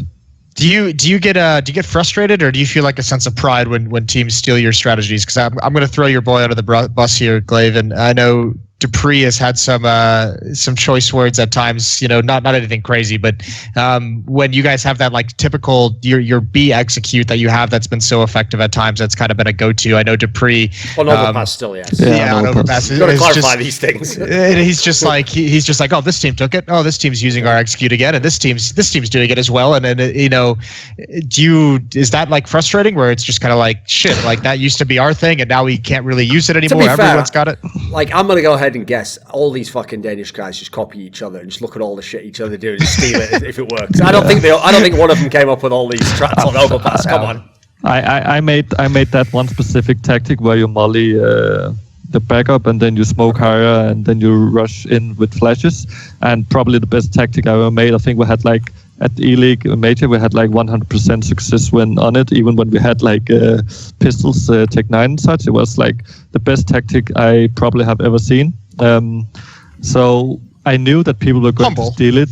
I know he gave it a little review himself, like on the poster. Imagine that, right? The movie poster. I saw it and it looks so nice. Yeah, exactly. gla1ve's Molotov B strat. Then at the bottom of the quote, one of the best tactics I've ever seen. gla1ve. It's a great tactic, and I'm glad that people are stealing it. It gives me I'm both happy and sad about people stealing it, because we lose to it ourselves sometimes because it's so good. Right. Humble. That's the point. When you do a strat, you must know within 1 day or 2 days how to anti-strat it. Yeah, exactly. I like the way he said that though. Like, what's great is he built in like a trap door, so when it works against him, he goes, "Fucking tactic I came up with too good. We can't stop it." But I think at some point everybody's stealing. So who started doing the Ego Mirage tactic with the smoke bench, smoke stats, and smoke CT, like basic tactic? Yeah. I mean, there's a lot of different things. The smoke line on Overpass have been for a long time. I think that was Navi back in the days when I played in TSM who did that. This you talked about with Monster, where you smoke a backup off and higher. Yeah. So I think everybody's coming with ideas, and it's just one time you use it, everybody has it. Because there's so many analysts and so many watching these games all the time that it cannot go unseen.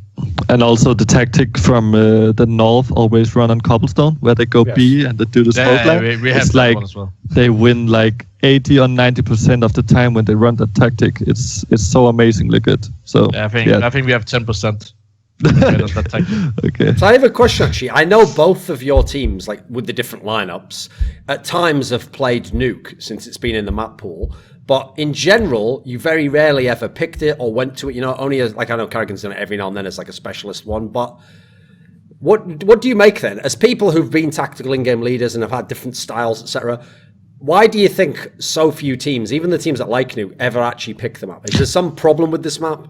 I think it's because there is a lot of teams that, first of all, doesn't practice it, and there's a lot of teams who vetoes it. So when you practice, you know that you shouldn't be focusing too much on it because you're probably not going to play it against a lot of opponents. So when you get that chance to pick it against a team that is also just maybe pretty good on it, like us, then you don't want to do it because you have some safer picks against them. I agree on that. I think what is the key thing about Nuke is that you should be able to play it. There's no reason for you to play it as a top 2 or top 3 team. If you do that, you know it's going to be banned against you. When you have a map like Overpass, Mirage, Inferno, everybody wants to play those maps. So I think that is why there's a lot of focus on this map. If you look at how we veto against VP, I knew Nuke was always good for them. So I had to choose between Nuke or Couple. I decided to ban Nuke, and even Tess and Kuben decided Tess wanted to pick Inferno against us. They were discussing right in front of me. So that was the trade-off I wanted to take. I think we have same chance on Couple or Nuke, and I think there was a bigger chance they would go for another map pick than Couple because they didn't play it that much. But if I lead it with Nuke, they would 100% go for Nuke. So that's why I wanted to gamble a little, and it could pay off a lot more having Mirage, Inferno, and then Cash as third map, for example. So that was kind of the thought process behind that. gla1ve, actually, this is a topic where I think I can spin this to be interesting for you, is that obviously your team, because you've always had the Cobble perma ban and have basically played every other map and had wins on them and done pretty well, like nobody ever thinks there's one map you always play against Astralis generally. So as a result, I notice as your map pool changes over time, like how much of that is it changes just because your team's good on that map, and how much is like what karrigan was saying there, where, for example, like if you think of the last 6 months, whether your team's good on them or not, you know you're going to play Mirage and Inferno at every tournament because like almost no teams ban them, and so many teams either pick them or let them be the third map. So how much of the maps you put focus on is like what's currently meta, and how much is the ones that are your strongest? Like Overpass is a good example of what a map that was our strongest, but not is it right now. So we're trying to work on that. And I think it's because people just got better on it and just figured out what we do, and we need to come up with some new ideas. So yeah, like I said in the beginning of this interview, I said that we always look at the events and then we try to see what maps are we probably going to play the most, and then we practice them a little bit more. And that is what we're doing at every event. So that is why some events we play a lot of Mirage, some events we play a lot of Inferno and a lot of Train, because it's always about what opponent we are playing against. I think that's how many teams approach different group stage. The thing is that's going to be hard for the major because of the Swiss system, and you all expect to go to the best of 3, so you actually have to be prepared on all maps. But when you have a group with, is it 6 teams? So you have 5 best of 1s coming up, knowing you... Yeah. If you look at all teams, there's maybe 2 maps you can ban all the time, and then you can cycle about the third if you want a specific to the enemies. So I think that's how many teams approach how to prepare for a tournament. And then after the tournament, you look at the maps and say, okay, our cash was bad. We have to improve that because now everybody will pick into cash because it showed us a weakness. Yeah. Do you like the Swiss system as leaders? I mean, it brings in a little bit of randomness in terms of who you're going to play against and an inability to prepare, but do you like it? I think yes and no. I don't think we should play Swiss all the time. I think how we mix it now, we have GSL, this best of 1 and best of 3. Then we have Esportspools, best of 3s all the time. I think that is the best case scenario, but I think it's hard to embrace all tournaments. When it comes to switching up different formats, it comes with different matchups all the time. And I think that is very interesting because in a DSL, all the top dogs are not going to play each other in a group.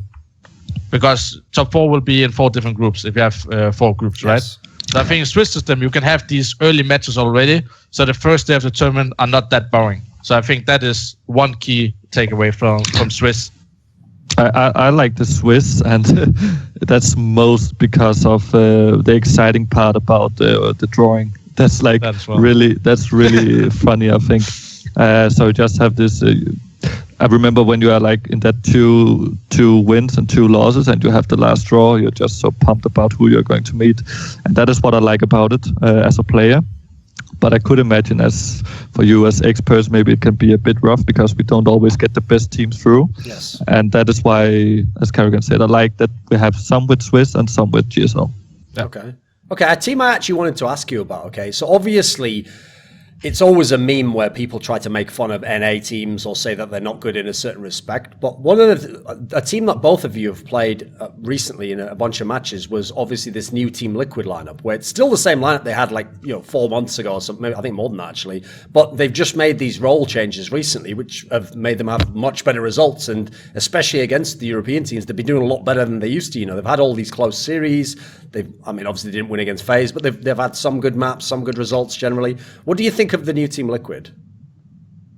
I think they are a really good team. I think that Trist is a really good player. Like Twist and Chalice has a lot of firepower, and JDM can be really good as well. So I think they have a well-rounded lineup right now, actually. And also I feel like they have maybe one of the best coaches in the game. Of course, I believe that Sonic is the best coach, to be really honest. But I feel like I do really. I'm sure you do. I believe you. Yeah. When I look at other coaches, and you hear in interviews what they're doing, I know that Sonic is doing a lot more work than them. So how could I not feel like this? Yeah, I like it. Yeah. But yeah, Zeus is probably also one of the best coaches in the world. I saw one episode of some Liquid YouTube thing where he was just praising them about how they're coming back in this game, and it was just sounding so ridiculous good. So I think he's a really good coach that they are needing. I think they're also playing tactically good comparative to the other NA lineups we had. I think they have a well-rounded team. It makes sense how they play it. It makes sense how they execute. They have good executes, new executes, and not just taken from other teams. So I feel like they're working hard on themselves, and I think the roles within the team fits very good. And I think if JDM is a little more stable on the shots he hits at big tournaments, then I think they can be even better than they are now, because I think they are playing pretty good for the team to have. Because even though they've had these huge wins over, SK Gaming, they obviously beat Astralis as well. I do feel like, unfortunately, I don't blame fans. The bigger the match is, the more likely people watch the match. So unfortunately, I think some people remember that ESL New York final and they think, oh, they're not that good. But that was there's a lot of factors in that game, right? They looked like they were super fucking nervous when you were wrecking them on that first map. Obviously, everything went almost perfectly for you on a couple of maps, right? Yeah, we also... In that case, I knew that Inferno was strong. I think they won 9 out of 10 Inferno games. Nearly all of them, yeah. Yeah, so I knew they're going to pick Inferno, and I knew all the executes. And once it happened, my team knew how to react to the execute on A. They had a very specific execute on A they used against Astralis and SK, and they abused it a lot. And I looked how they took Banana. It wasn't good, so I just left Nico Banana all the time alone, and we could play 4 guys A to counter the Echo. That is a case where, I'm looking at anti-strat, if it makes sense, if I'm scared or I have respect for somebody's map pick. Beside that, I think also did a mistake in the veto again. I don't know why they picked Mirage as the third map. At that tournament, we only played 4 maps, even though we played two best of 3s. And we only played 4 different maps, even not playing Nuke, Train, or Couple ones. So I think that was the mistake they did in the last pick. Unfortunately, I think I actually talked to some of them. I think they basically did an MSL where they used the logic of but these are our best maps, so we're going to win 1 or 2 of them, and then we're definitely going to be on the 4th or 5th map, Whereas, listen, in theory, it sounds weird. When someone explains it like that, you go, yeah, there's something to that. The only problem is if you get 3-0, then you're like, yeah, there is a downside to that, isn't there? It can work against you as well. but you can also look at that point. We had shown nothing at Train, and I would like to play Train against. Are we even prepared Train against these guys? So it's kind of also, if you go into a final, you want to be prepared, and you have no tells about us since we haven't played it on LAN. Only Malmö, but that's too far away from New York. It was 1.5 months later. So I think that is one of the. And it was also 3 days after your team was formed, so it's exactly.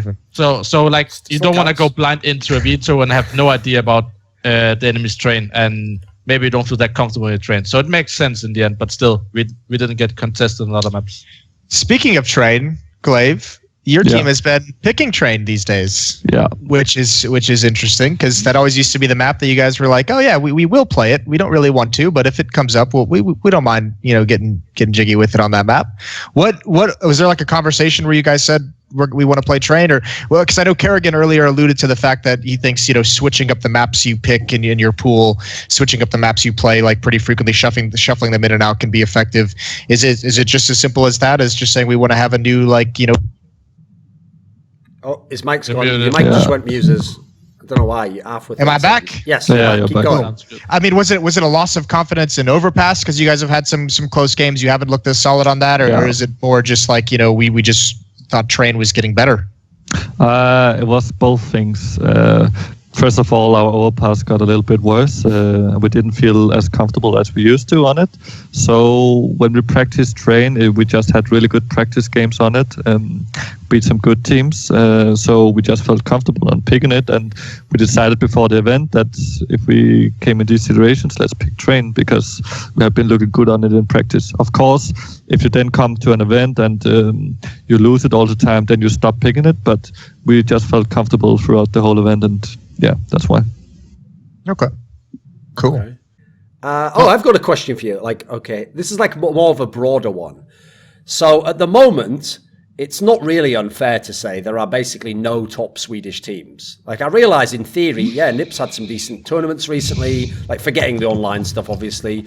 Fnatic's obviously rebuilt their squad and they're trying out this thing with this golden guy. Godset's a bit of a mess, I'll admit. It's just kind of a bunch of good players, but they haven't really done anything with that. Right? Sweden, obviously, traditionally has always been, if not the best, one of the best countries.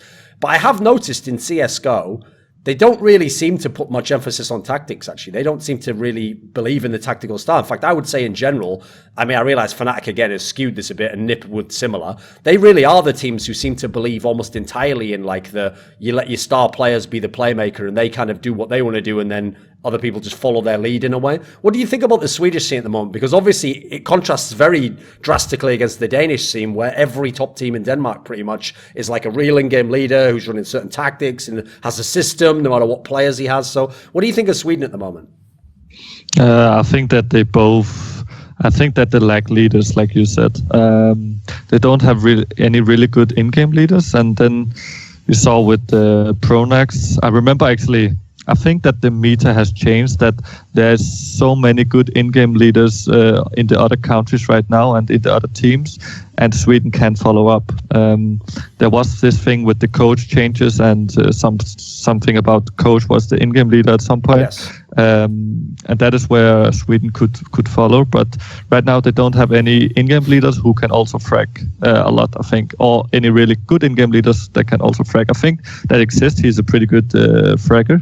He's not too bad, but I don't believe he is a really, really, really good in-game leader. But I'm not sure about it because I'm not playing in his team. But I also remember with Pronax in 2015 with Fnatic, I was listening to the team's voice comm on YouTube. Yes. I was just feeling like this is not good tactics. They're just winning because they have so good players. Yes. So that is why I think that they really just lack tacticians right now. Why does it take so long? Why did it take so long for teams to finally start beating Fnatic? If there are teams that are obviously much better tactically throughout their entire run, why did it take so long to catch up to them in that sense? I think they brought something new. They had 5 really good individual players, and they just had a really good understanding of the game. They had some of the best players in the world. Let's be honest, JW, Flusher, Olaf Meister. They just had this individual level.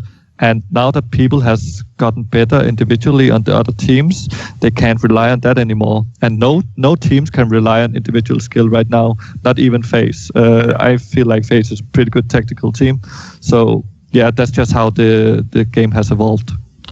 I also think when you look at that Fnatic team, it was like I said, they're all playmakers. They all know how to play certain situations, and they always got into 3-on-3. And when you have a team like that and everybody's in their comfort zone and best year of their career, they're going to win because they're so comfortable and everybody can win a 1-on-1. Everybody can win 1-on-2. It felt like just in the end that people caught up to them and knew how to count them, especially when you were CT. You knew you had to shut down the aggression they came on Mirage, AAPS, and Slope. You had to shut one of them down. And I think over the time, the meta changed a lot, that people are focusing on CT setups, pushing together, adapting with all these SMGs. You do something first to crib round. You try to interrupt teams' game plan of the round. And I think that also made Fnatic go downhill, that they didn't know how to adapt towards the CT aggression more and more. If you see how teams played 2 years ago compared to now, it's just way more as a team as CT, and it's way harder for an in-game leader to adapt because there's so many things you have to think about. And especially when you play a team in Astralis, I think it's one of the best seeded teams in the world as a team together. They push together, they take map control together, they gamble, so you never really know if you go into a stack side or you go into an empty side. And this is really hard for an in-game leader to get the tells of a team like Astralis, for example. But also, actually, the current Fnatic lineup seems to be pretty good. I think when we practice against them, when we play official against them, they have been looking really good. And I'm not sure if it is because of their new addition, Golden. Maybe he's a great leader. I don't know yet, but it seems that something is working really good for them right now.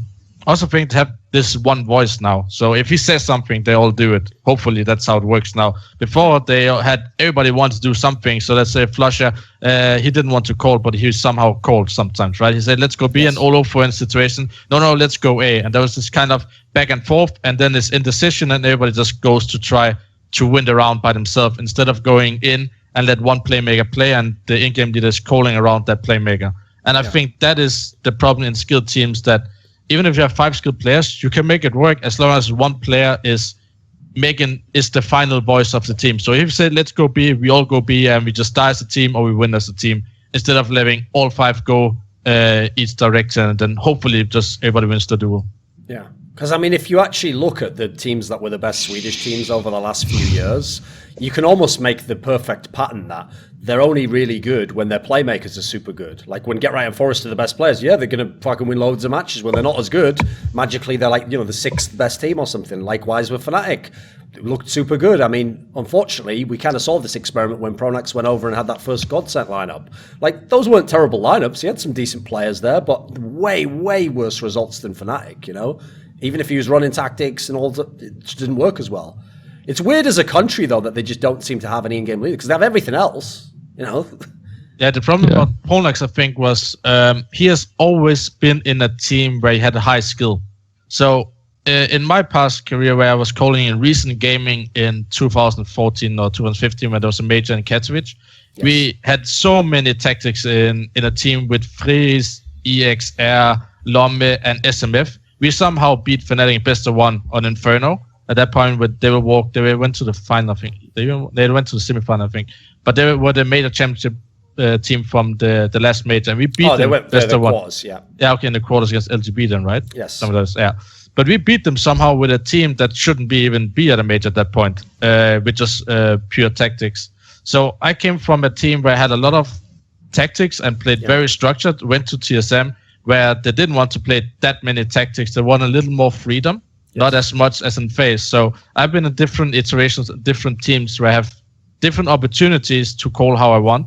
And of course, if you're a lesser team, Pronax go from having one of the best players in the world to Godsent, who are talents and maybe don't take initiative in the big games. And suddenly, it's a completely different world for him. He have never been in a situation where you have to do a lot of set tactics, a lot of structure, stuff like this.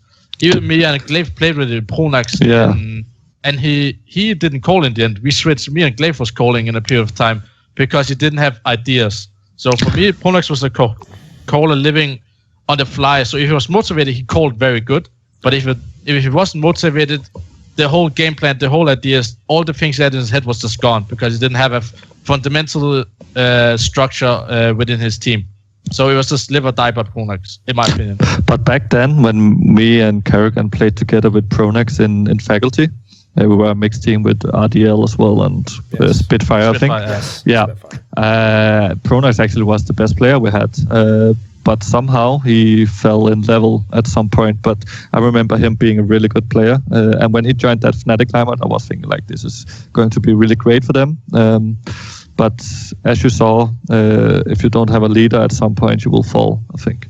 Yeah. I mean, I guess that's also a part of the answer, though, isn't it? Is like when like it's one thing again, we're doing the same thing. If you look at the top teams, it's always tough to know like how much of that is what's going on, because obviously when you have superstar teams, you play based on the players you have. But actually, if you look like, for example, in the Danish scene, this is one of the areas where I think it's quite obvious as to why everyone understands tactics, because before you get to play with karrigan or gla1ve, you probably play with Hunden or Snappy or someone else who's also going to kind of at least prepare you in a way, right? You don't just jump right in and go, I've never done tactics before, what are we doing? You know, that would be terrible for so many players. They don't have that in Sweden for some reason. I agree. I think Hunden is doing a lot people don't recognize under the radar. He's forming so many players to take a step up. Unfortunately, they always take the step up because of bigger teams wanting those players. But he sets them up to play very good, and I've only heard good things about Hunden from all the players back in the days. And I think he is one of the reasons why we have so many talents as well in Denmark, is because they know if they play with Hunden, they know somebody's going to look at your team, and then you're going to go to step up to Heroic or other teams. But there's a lot of upcoming teams like Fractors in Denmark as well, having in-game leaders. No, but they're pretty good. No. I'm just laughing. That poor guy is setting up all these players to go have success. I doubt he gets a fucking kickback. No, but here's the thing. That's just Counter-Strike, though, isn't it? Poor bastard. No, but I mean, listen, you look in all of history, you go and look at people at 1.6 like Pronax, like fucking Threat. That was their entire life, was like, right, spend this year training this player. He's become a star player now, right? I got to find the new guy now. He's just gone to SK or whatever. There's been some like this all the time. Also 1.6, MTW would just, every time a team came close to MTW, they just pick the player, destroy that team because he's the key player of the team. So that's how it works have worked in CS all the years I've played. Forever. But what I want to say is like Hunden is now switched to German CS, right? He's playing in alternate attack. So now he's helping Germany. Maybe Germany in 2 or 3 years will become. Maybe. Because then you can say we lost something. If you have no in-game leaders in 4 years in Denmark, we have an issue. We need Hunden back. That's like saying Sean Gares switched to training French-Canadian Counter-Strike players. Probably. No, they're just French. No, the thing is, though, that's actually why.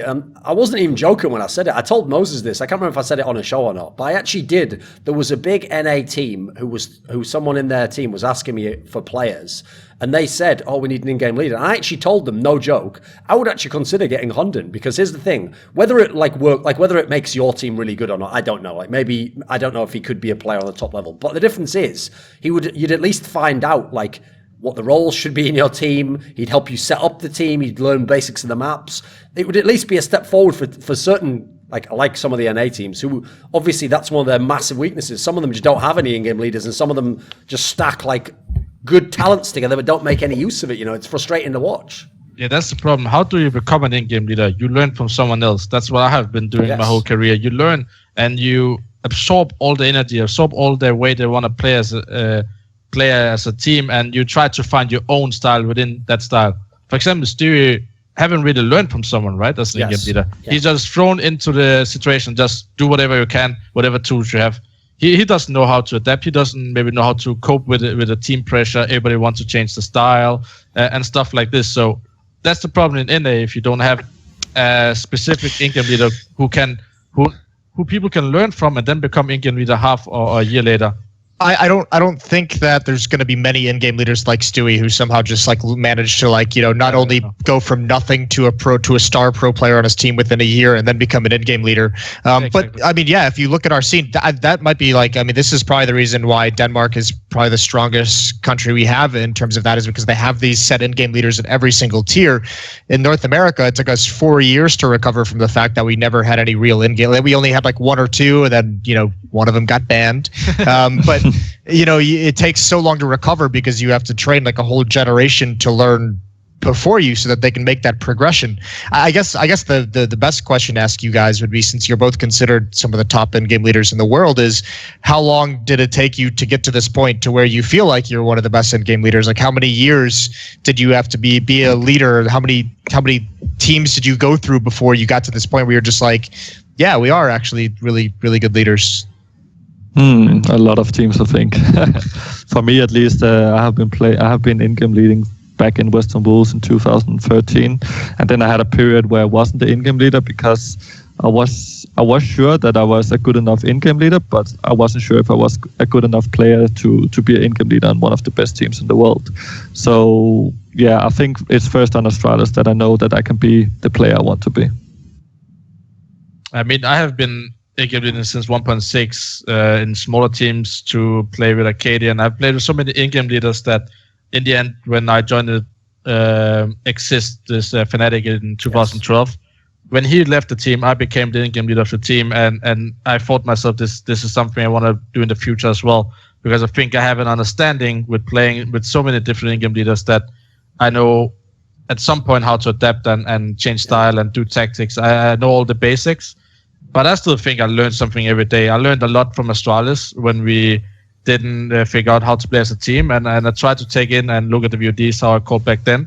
And I changed my style accordingly to how we played in Astralis, to how I think it's better for my team and myself. So adding a new player, playing against other teams, I think you learn something every day. But I think I'm about to know how to play, how I feel is the best way to play CS. But again, that changes over time, all the time. But it takes a lot of time to be an experienced in-game leader. You have to go through many ups and downs in teams. Actually, I think I actually also learned a lot when I was being a player of Finn's in-game leading at Cologne 2016. All right, yeah. I feel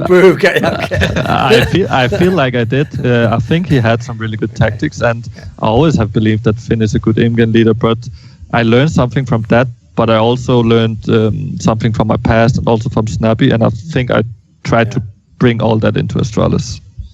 Plus, karrigan also kept playing CSGO, and he was like, I better get fucking really good as an in-game leader, because I don't know if I can make it as a primary AWP on these teams in CSGO, right? That's tremendous stuff, man. Yeah, that helped, definitely. No, but I think you observe from everyone, and I also still learn from Robin, for example. He's giving me tips how to... I remind him of the way he called in 1.6, so he tried to keep me on track how he thinks we should play as a team, and embrace all the star players and playmakers and hold me in the line so don't go too much to left or right of structure and having the freedom for playmakers. So I think coach is also an important thing to have nowadays to give you that experience, and I know Sonny is doing that as well. To gla1ve, he has been in many teams and been with many great in-game leaders, so he knows how to adapt to the meta as well, I think. That's also, Moses, how fucking OP Denmark is right now. Not only do they have all these in-game leaders, but then they have people like fucking Ava just chilling as like an analyst or something. Like, they have all the old in-game leaders as well. Like, how unfair is this shit? What is this? How the fuck has this happened? That's... It's not bad. We export all our former in-game leaders over to Korea. You know, Rambo's over there. He's having a good time. That's all we got. That's the only one. No, there's Sean Gare still. He's still... Like, here's what I like about him do we still really have Sean Gares, though? Listen, it's just his long retirement victory lap, you know. He goes through a couple of teams, he plays an odd tournament, you know, or the crowd politely claps, you know. He gets one upset, plays a few online games, lives on a beachfront apartment, runs with the dog in the morning with the frisbee, you know, and he comes out, I've got to do a couple of hours of CS. Come on, love, I've got dinner coming soon. Oh, yeah, I'm almost finished. I'm just finishing all my Pro League games. It's like, you know, not everyone can be living CS all the time like you, Moses, complaining in our interviews. Telling people, you got mad triggered by that, didn't you? When all the fans were just like, no, "You don't like it? Turn the fucking vents down." It's so obvious what's going to happen, isn't it? It's someone who's just like, "Oh man, I wish I could." No sympathy whatsoever. They literally pull the scoops on you. Get the fuck out of my industry. Gonna rip you apart. Yeah. Right, is there any last team that's? Oh, I have one last team we can talk about. It's like a final topic. So, what do you actually think about Zeus's style of in-game leading? Because obviously that was a really interesting topic this year, because when he was gone from Na'Vi, they obviously were pretty... I mean, they had a lot of fucking troubles as a team tactically. You could see that in the way they played. And obviously in Gambit, they did improve. They eventually won the major. So I want to know from like the in-game leader's perspective, what do you think of Zeus teams? What is his like kind of... I'm a bit confused about Zeus, to be honest, because back in the days when he was with Na'Vi at the first time, I think he was doing a great job. He was a great in-game leader, and they had great tactics and great mid-round calls and such. But then in Gambit, in the beginning, it didn't go too well. But at some point, I feel like, okay, this team is doing some really good tactics. When we played against them, when he was in Gambit, they did some nice things that we took into us, like showing the bomb in pistol rounds, but not going to the side where they showed the bomb and such. That's really cool. Some new ideas I got from him. But then when he came back to Na'Vi, it felt like, I don't know. I'm not sure if he's not motivated because he just won a major, and I'm not sure. I think maybe he's not motivated. That's why karrigan always stays motivated, never lets his level drop. I think. Too many of those. I don't think he's motivated anymore. I think he's coming back to the ship he got thrown out of, and it just feels like it's not working out. I mean, there's coming changes probably to the team. And before also we talked about this with in-game leaders. Zeus was just thrown in front of the Lions, right? Yes. Yeah. Good luck being in-game leader now. They were tried it before.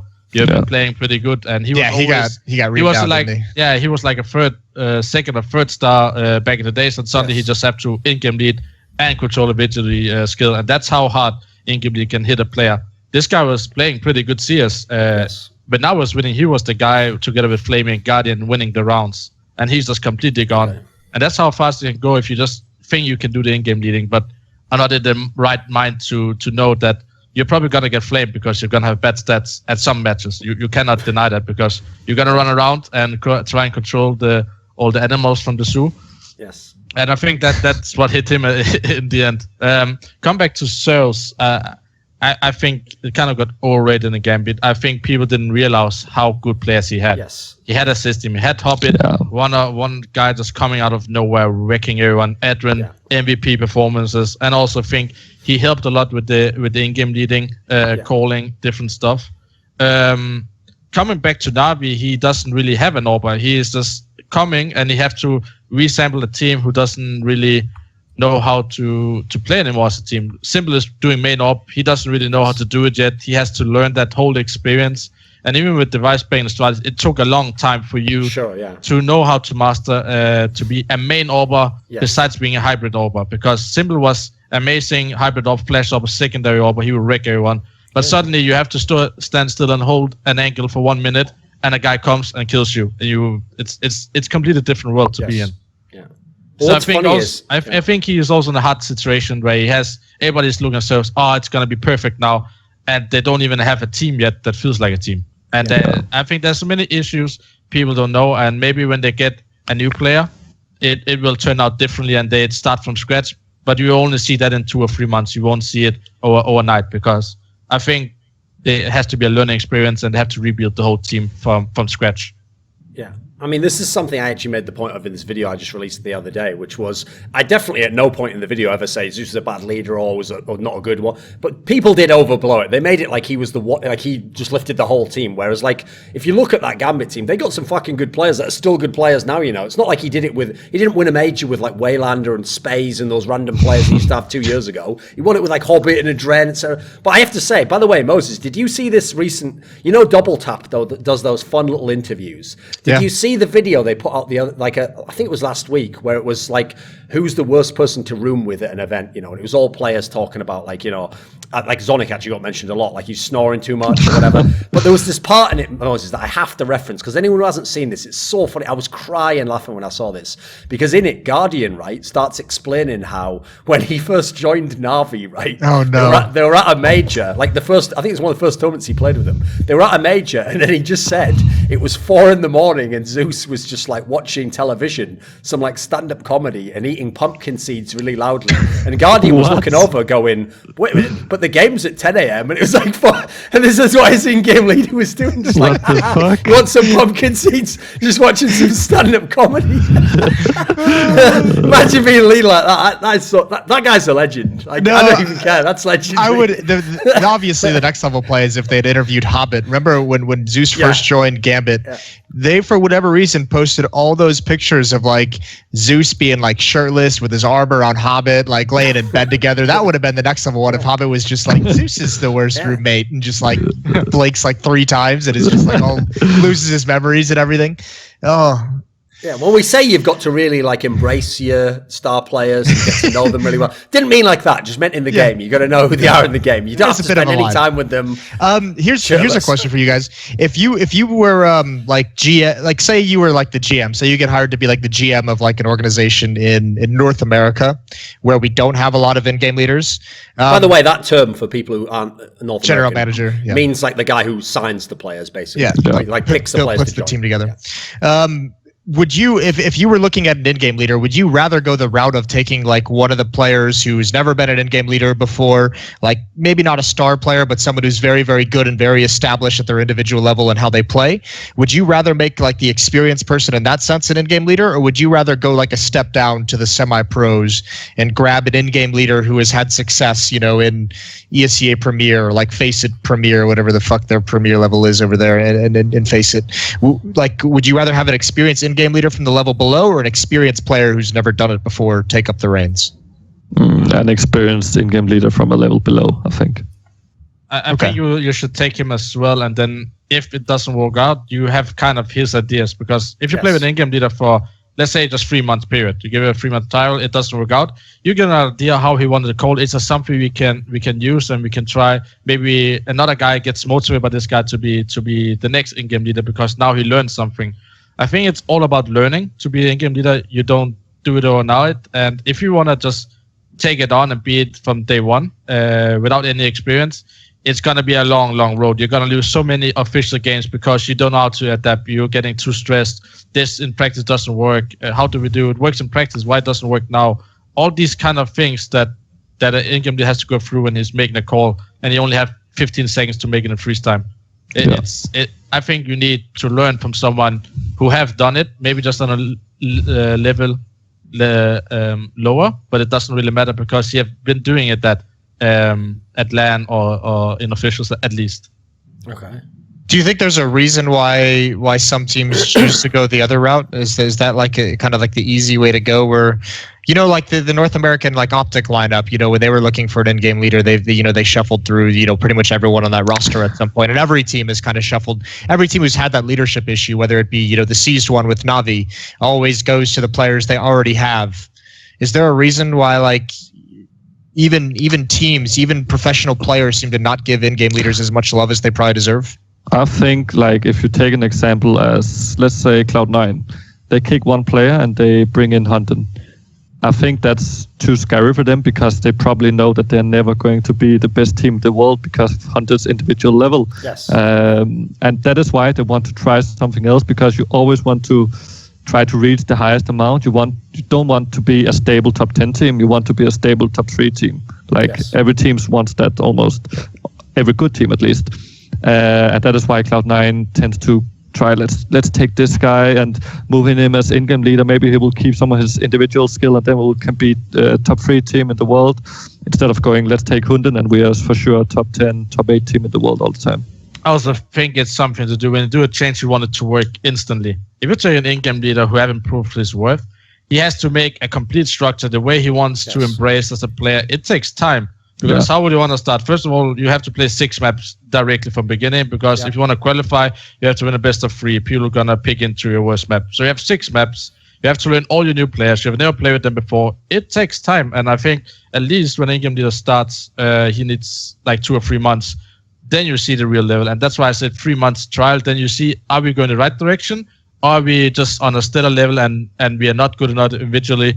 Stuff like this. You have to think about this. Even though an in-game leader can be bad, he does a lot of things in the server people don't see. So when we're doing a strat, I'm just running up dying for my teammates, because I know there's a bigger chance my team will refrag me. We all see that, karrigan. We all see you dying. Then I refrag Rain, for example, right? So I think there's a lot of things people don't pay attention to. They only look at stats and see he has -10. He must be a bad in-game leader. He can't play and in-game leader at the same time, even though he never played with the person before. So I think there's many things to take in consideration, and I think people like the fix overnight is better than the fix over 3 months is better, because then you only know, we won the first tournament, now it's going to be good the rest of the year, and then you just go straight downhill because you don't know how to adapt, or you don't know how to improve as an in-game leader, stuff like this. Have either of you guys played this new Cloud9 roster? I don't think so. Yes, karrigan wrecked them at fucking E-League. We have as well. ESL gla1ve played them at the semi-finals of E-League, and karrigan played them in the ESL New York semi. They all blend together. Yeah. You were already at the E-League premiere, but don't worry about that. You're probably casting the game, were you? You can't. We should actually have lost. We should have lost against them actually in the E-League there's a lot of Premier. should-haves, that's right. They were could'ves. like one of the teams that gave you. They should have beat you on overpass. I think they were Yeah, up like exactly. 14-10 or something like that. Listen, let's not trigger Moses about games you should have lost, because Yeah. there was a bet he once had about a certain major. What did you guys think of that team? Because I mean, they're going through some of these leadership things that we just kind of discussed, where it was Stewie, and then obviously they made the roster change and brought in Tarek and Rush, and now Tarek's in game leading. Is this a team tactically that do you feel like they play a tactical or strategic game, or is this a team that's predicated on their skill at the moment? I'm not sure actually. I think they are a pretty good tactic team. I don't think Tarek is a bad in-game leader. Maybe he is having some kind of a hard time when they are a man down or 2-man down or in 3v3 situations.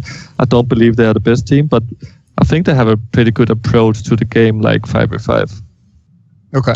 I think so as well. If you pay attention, they actually execute more than you would expect for the lineup if you look at the players. What I think is it will be the future of this team is Stewie stepping up as a secondary in-game leader, like I'm using Nico, because Stewie has been in-game leader. He knows how to adapt. He knows how to see the small stuff that can help you Tarek in this situation to in-game lead better. So I think it comes down to these two having a very, very good understanding of each other, how to use each other in specific situations, and how to balance in between playing with the playmakers they have and also execute heavy. Because what I pay attention to, they took some strats on Inferno and execute it a lot and won on that. So I think that is what is important as an in-game leader. You have both styles, and then you see where you end up. Because if you win a lot of time where you execute, you take that path. If you win a lot having playmakers doing the plays, you go that path that makes most sense. I'm Device from Astralis, and welcome to Thorin's YouTube channel. It's a joke-free zone.